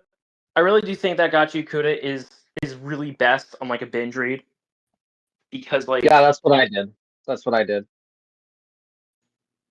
but even then like I do really enjoy reading it every single week. Like when it comes to like manga, like current ongoing manga, the one I always look the ones I always look forward to that always make my weeks is Gachikuta, Kagurabashi, of course, and Chojin X.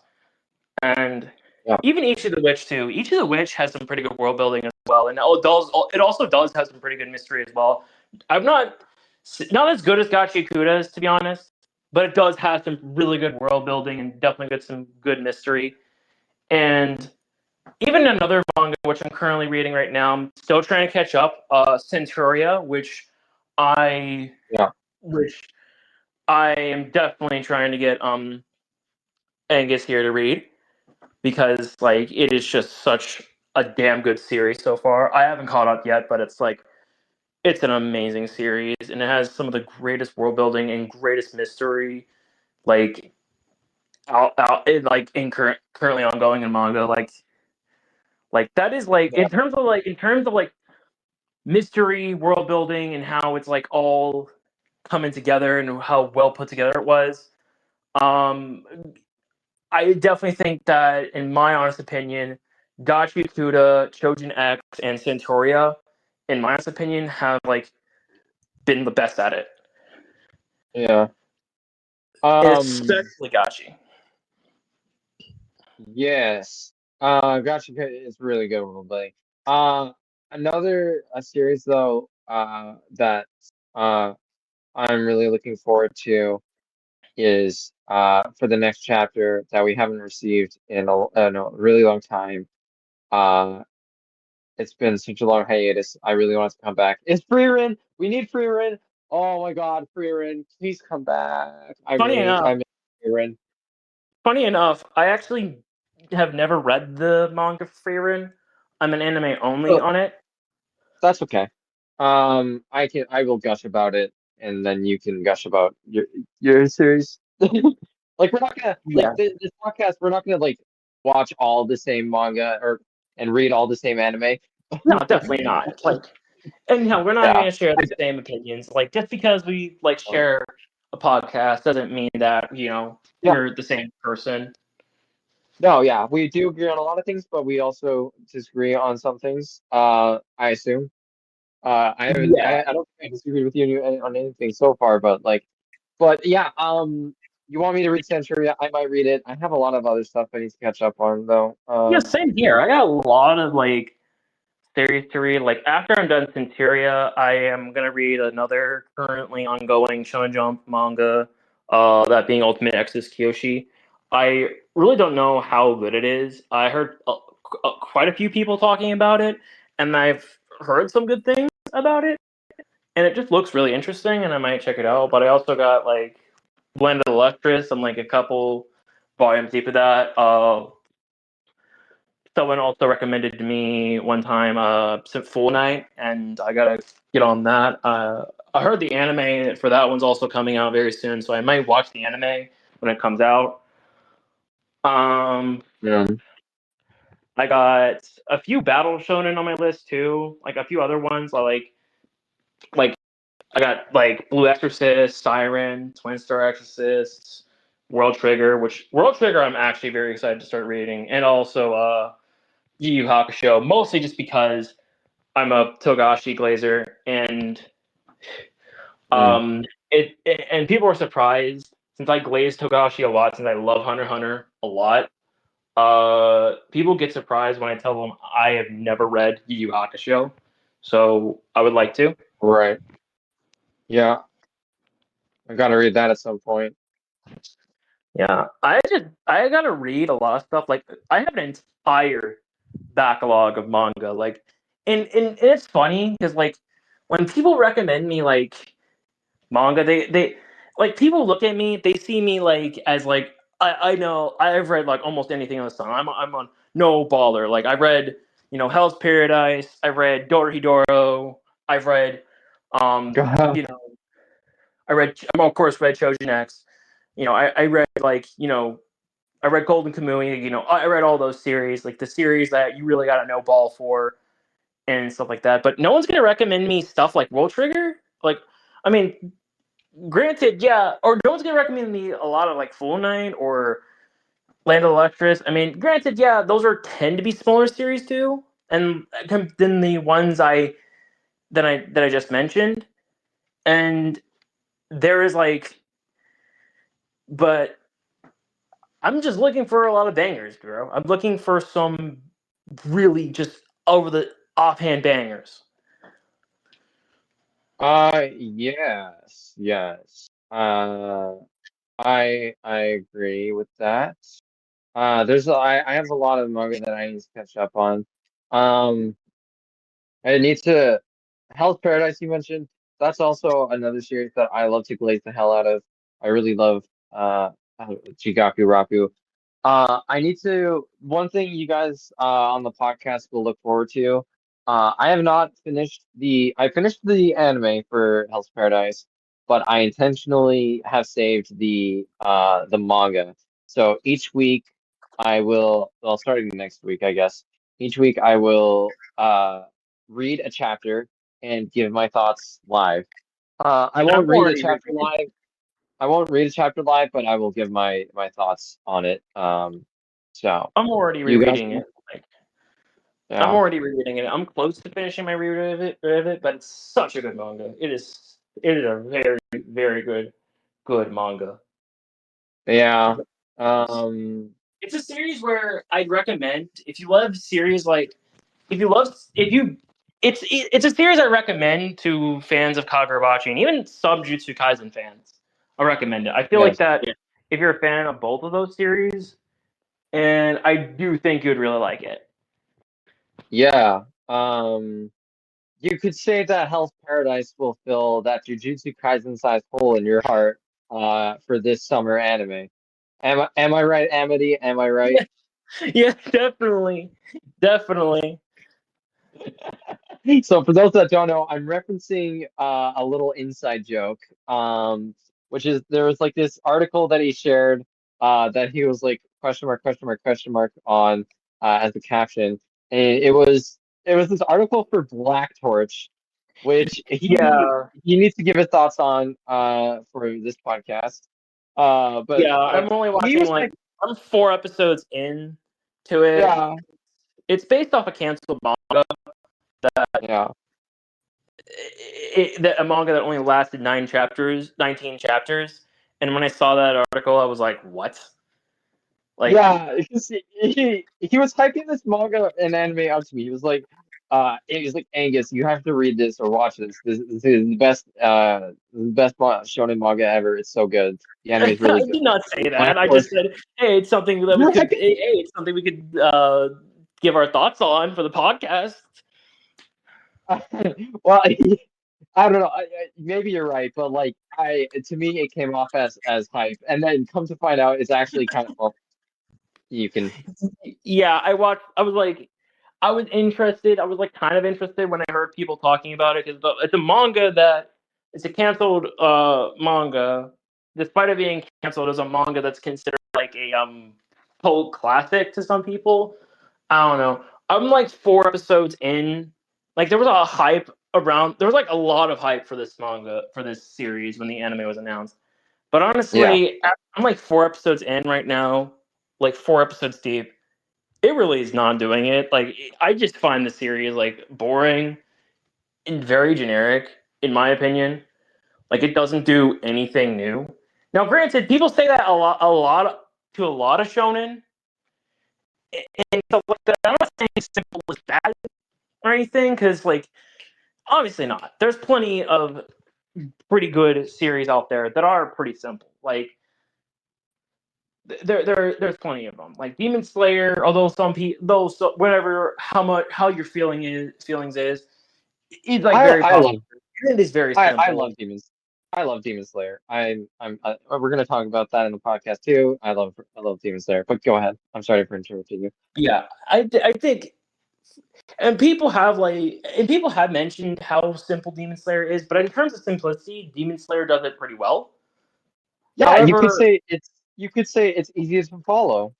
Wink, wink. yeah, but like this series does not do it when it comes to simplicity. This feels like it really desperately wants to be Bleach, but it's Oh, not. Black It Sword. really screams. It literally just screams. From what I got for the story, it really just screams. I should be watching and reading Bleach instead. That's Yeah, the vibe I gotten with it. yeah. Are you saying that like if you find Bleach or Kagurabachi hard to follow, that you probably shouldn't read or watch Black Torch? Is that what you're saying? Wink, wink. I should stop. Mm, I should stop. no, I wouldn't say that. Like I'm saying that like if you're like if you're looking for an anime like that's like if you're just looking for an anime that has like a really good story and stuff like that and interesting and just more overall just something interesting like if you're looking for something story wise this really isn't the best. Oh, I okay. mean, So it has no story. Gotcha, Yakuda. yeah, like it really just screams like just go watch Bleach instead, Yes. Okay, gotcha. I, like how the storytelling is. right. Interesting. Okay. Well, I am fully Bleach. I'm really excited for. By the way, guys, there's gonna be a lot of Bleach talk on this podcast too. We're both huge, massive Bleach fans. Uh, and we're both really I'm looking gonna forward be to. rereading. I gotta reread Bleach. I gotta reread I that one. forgot. Yeah, I forgot. You haven't seen. Have you seen any of Thousand Year Blood War? I have seen Thousand Year Blood War. I haven't been watching this new season yet. Yeah, sorry. That's I'm a okay. lifer.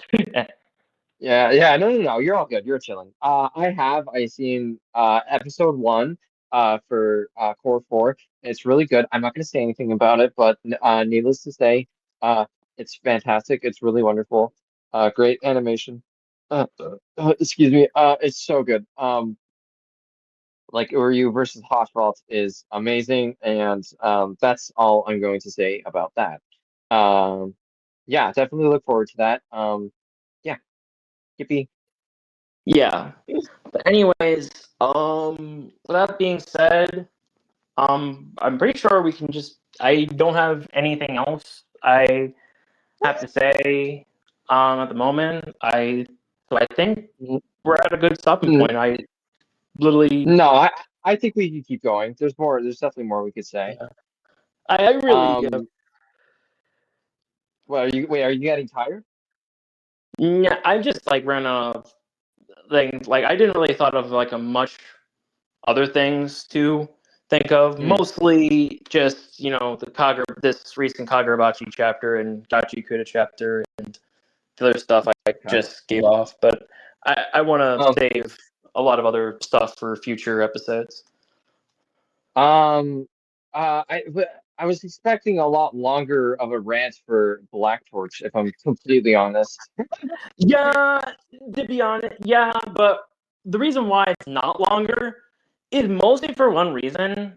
Like, yeah, I do think that like Black Torch so far is disappointing. Like, it's very boring. The point is, Yeah, I really have nothing to say. Now, if it's really, really bad, like if it's something like if a story like does something that really pisses me off, you're gonna hear me like literally go full on rant mode and right. like pretty much angry.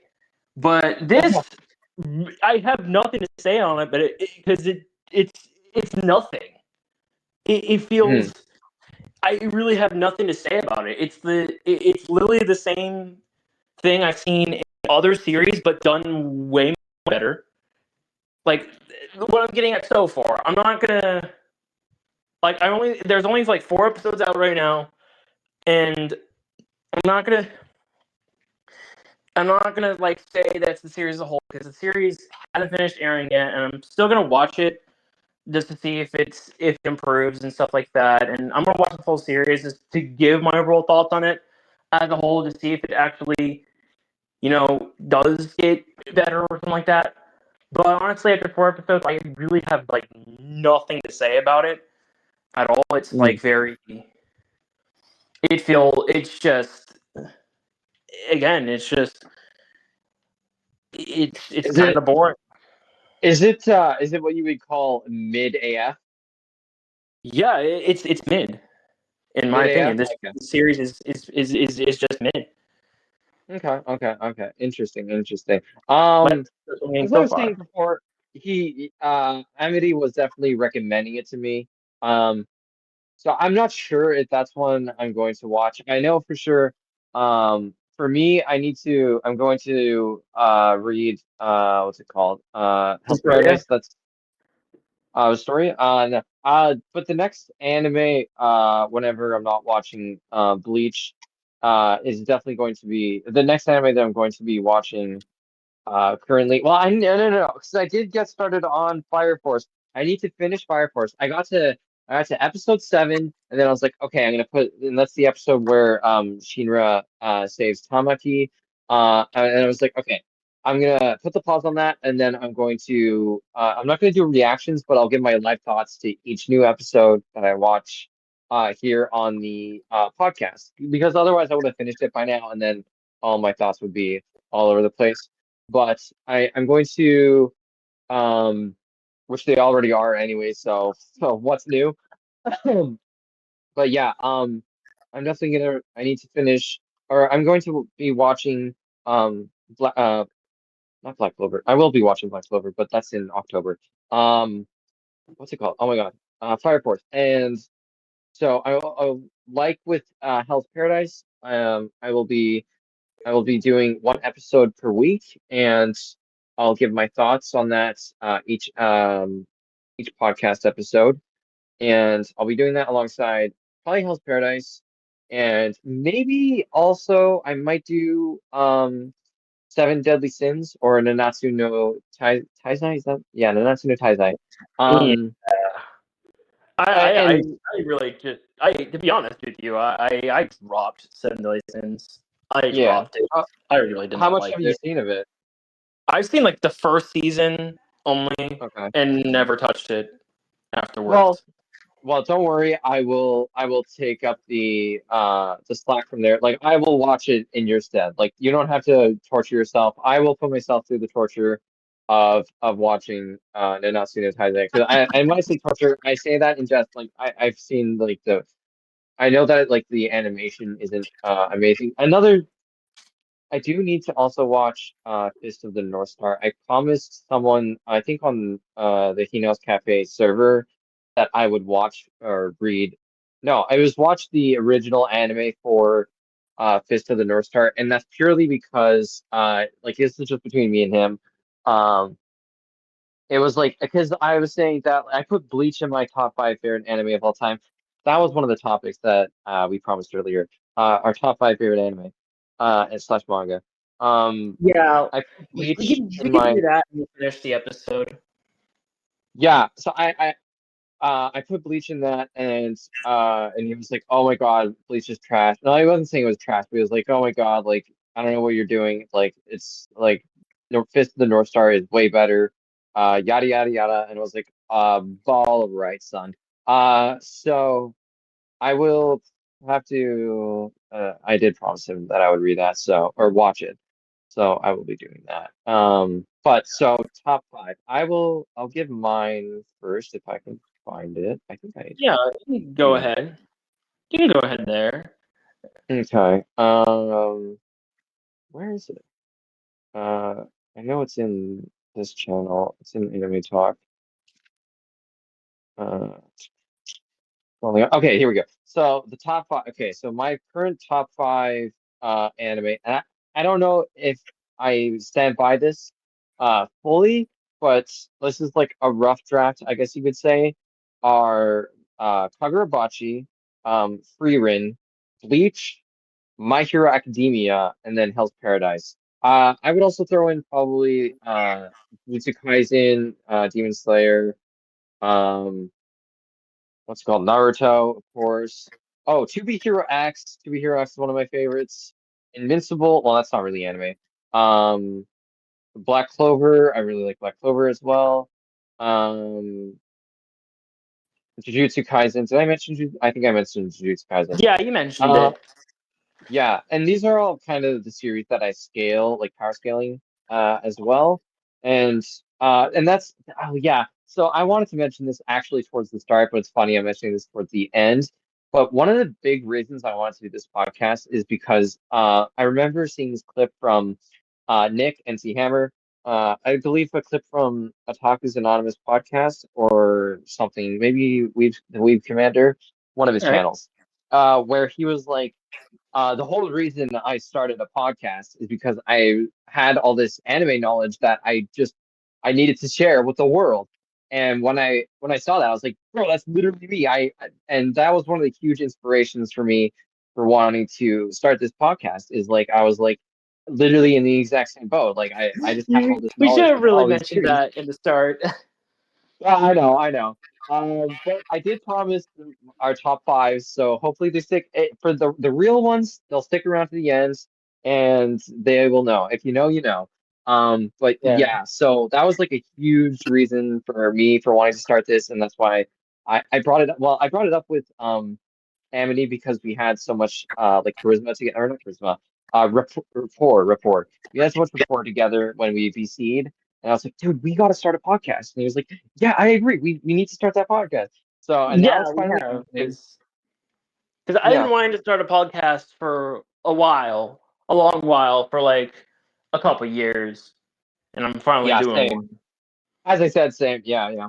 Um, it's finally here. It's finally happening. We're doing. Oh, it's so. Uh, God, you just reignited the passion. The passion is flooding back. Not that it left. Like I've been passionate this whole recording session, but oh my God. Yeah, so that was like a huge thing for me was like I have all these series and I'm passionate about all of them. Oh, Soul Eater. I don't know why Soul Eater. I should have mentioned Soul Eater. Soul Eater is one of the series that I watched when I was very young. Should it be in the top five? Probably yes, it probably should be. Um, I watched it when I was like 10 or 11, and like nowadays I look back at it, and around the same time I watched Fairy Tail as well, and they're both like I use this term goon slop, and Yeah, goon Goose slop. Flop.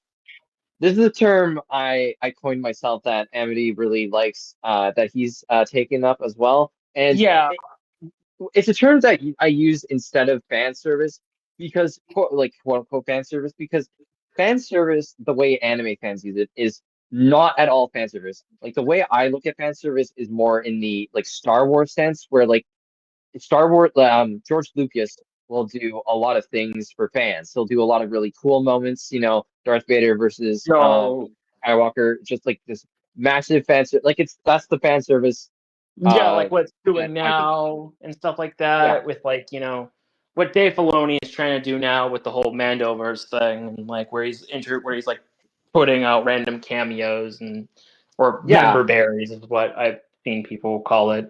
It's done just for fan service, and it's like yeah. Yeah, or like, or probably more recent example would be like the Superman movie, where we had like the Supergirl cameo at the end. That was, well, it was set up for a future movie that's has since come out, but um, Superman, that movie was full of fan service, I would say. There's tons of really great moments in there, and what would be like another one? Maybe like the entire MCU really is, it's just like a love letter to the fans, really. But like Avengers 1, there's like so many great scenes in Avengers 1 and Age of Ultron, and we'll probably be talking about these more later, of course, in future episodes, but there's like these are serious. This is what I mean by, this is what's meant by fan service. When you do cool stuff, uh like action stuff, like Christopher Nolan, he's a director that really he's like a cinematographer that really goes after, he does stuff for the fans, right? Like, and yeah, and well, he does stuff to like uh what's it called? To bring his vision to life, of course. And like huge like we all love Christopher Nolan. He's the GOAT. Um, yeah, but like that's another great example. And it's not just in cinema, and like other stuff can do it too, live action series. yeah, Um, comic, or comics or video games too. Video games do what's it called? Dark Souls series, or Elden Ring, of course. Like these series do lots of fan service. Um, but like when anime fans use the term, they use it for not that stuff, not for cool stuff, not for like awesome cinema stuff, cinematographic. No, what's the term? like Cinema, it, cinema something. cinematography, Cinematography. something. They don't use it for that. They use it for the other terms that I use, which is boob slop. Whenever there's boob slop, like I much prefer that term because you know exactly what I mean when I say it. Like it means like boob slop, or it can be for asses as well. But like, yeah, and and like a great example for boob slop would be Fairy Tale, as I mentioned. It really is just like it's just a big fat excuse to constantly show Urza and Lucy's tits, and like that's fine, I guess, if that's what you're into. But like it's like it's just like it gets to a point where it's just like, and then there's a scene in the Grand Magic games, and I'm gonna go on a bit of a rant here, where um this is actually, I think, where I stopped watching the anime. I'm not gonna lie, because even like to like 12-year-old me, I was like, this is too much. Where they have like a competition to see who has, literally, like they put on like who has the best bikini, who has the best face card, essentially. And it's just one episode that's just like an excuse for boob slop. Like that's all it is. It's just the girls put on bikinis and like show off to the guys. It's just for Yeah, the male gaze. It's just boob right. slop. And But that was anyway, that was an episode. That was like a whole episode was just like, oh my God, aren't titties amazing? And like Hiro Mashima, I get it. You love boobs. Like we all love boobs, but like calm down, bro. Like keep it in your pants. Oh my God. And then yeah, Soul Eater is kind of similar, where so I have a deep love for Soul Eater, and in a future episode I'll probably go on a rant for that. I probably need to rewatch it.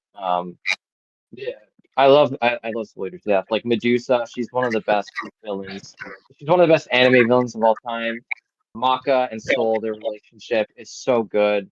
I love Black Star. Black Star is the GOAT. And Tsubaki, of course. And then the actual, like, probably my favorite character, Death the Kid, and Liz and Patty. They're like all of them. They're just my guy. They're my guys. They're like, I feel like they're family to me, honestly. And yeah, I think a lot of you feel the same way. Like everyone loves the original. So I say original Soul Eater anime. It's not like there's been a remake. Um, but like Soul Eater, it just has a huge place in my heart. yeah. Mine And too.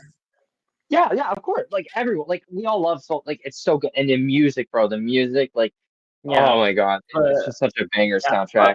And But yeah, there's I, so much fan service, but there's a ton of fan service yeah, especially in Soul Eater. But yeah, anyways, yeah, there's like that one episode where like the rats, like the rats like they stack on top of each other and then they transform into a hot busty babe, and like they have like a boob competition with Blair the Witch. Of course, yeah, because like of course, yeah, like duh, of course.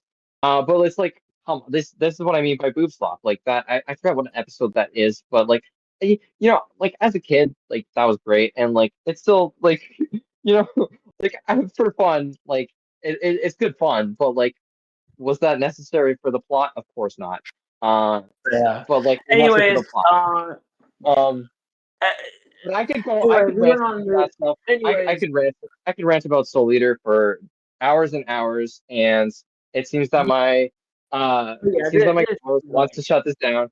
I will talk about way more about that stuff and lots of other stuff, later.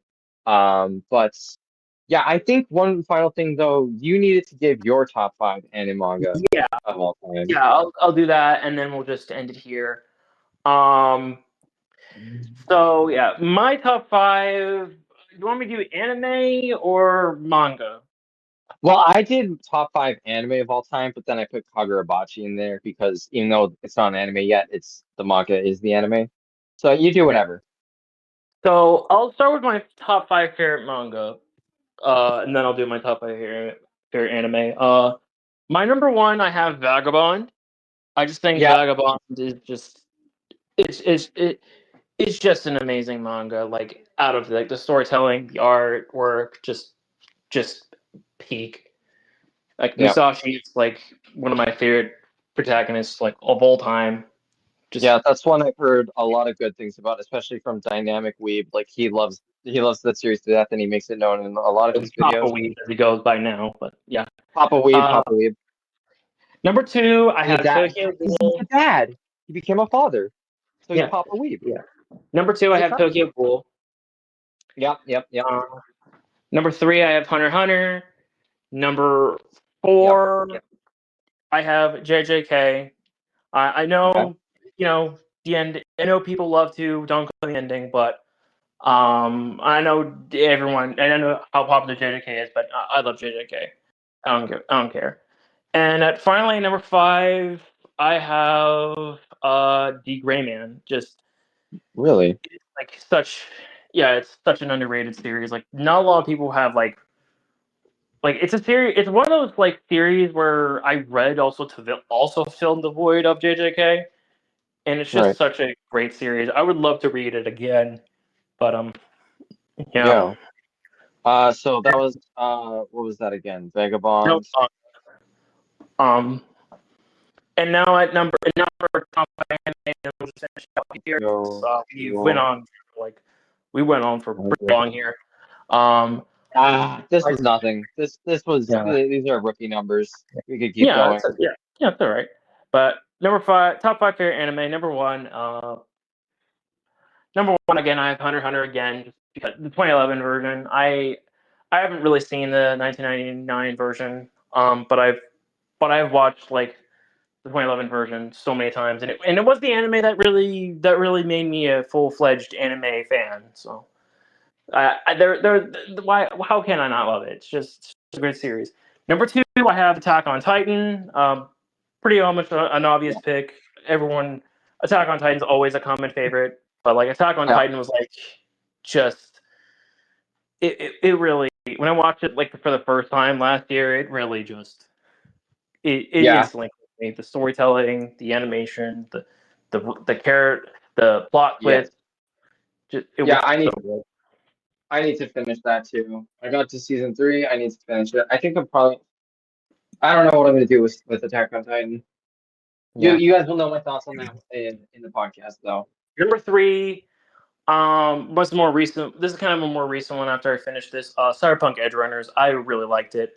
Sure, the Yeah. pacing was very quick, and it was only 10 episodes, but it was like it managed to just really resonate with me. It was just such a great. It was such a great watch. Number four is kind of funny. I have JJK at number 4 as well in fourth place. It's funny because I have it fourth place in manga and fourth place in anime as well. I'm just really, really amazed how Mappa made adapted this. Like it's easily like JJK is easily one of the best anime adaptations we've gotten in a while. Yeah, it's really good. And It's so good. Season 3 especially. Guys, yeah, we're gonna go on some big rants for season 3 coming up in the next episodes. Get ready, get hyped, get excited. yeah. Oh, I can't wait. Like And Jujutsu Kaisen. I love Jujutsu Kaisen. finally, I have Gurren Lagann. Yeah, okay. Interesting. Well, without further ado, I guess we can just wrap things up here. Yeah, so we don't have like an outro or anything yet. Maybe one will. Oh, I have an idea. We could say something like thanks for stopping by the Hinao's Cafe. Yeah, yeah. Um it's been nice having you. Um yeah. I those were some I need to catch up on the series. Yeah, those are, Yeah. but yeah. Anyways, yeah. The next week, there was next week we'll have more stuff to talk about, and yeah, have a good one. Lots more stuff to talk about. Get Make sure, excited, lads. Get excited. yeah, make sure to subscribe and join this, and also like, yeah, subscribe, and that is all. Follow our Discord, Hina's Cafe. Should be linked in the description, right, Amity? Yeah, I might link it in the description, but yeah. It doesn't, yeah. But yeah. Anyways, this is the Cafe, and have a pleasant day. Yep. Oh, yeah.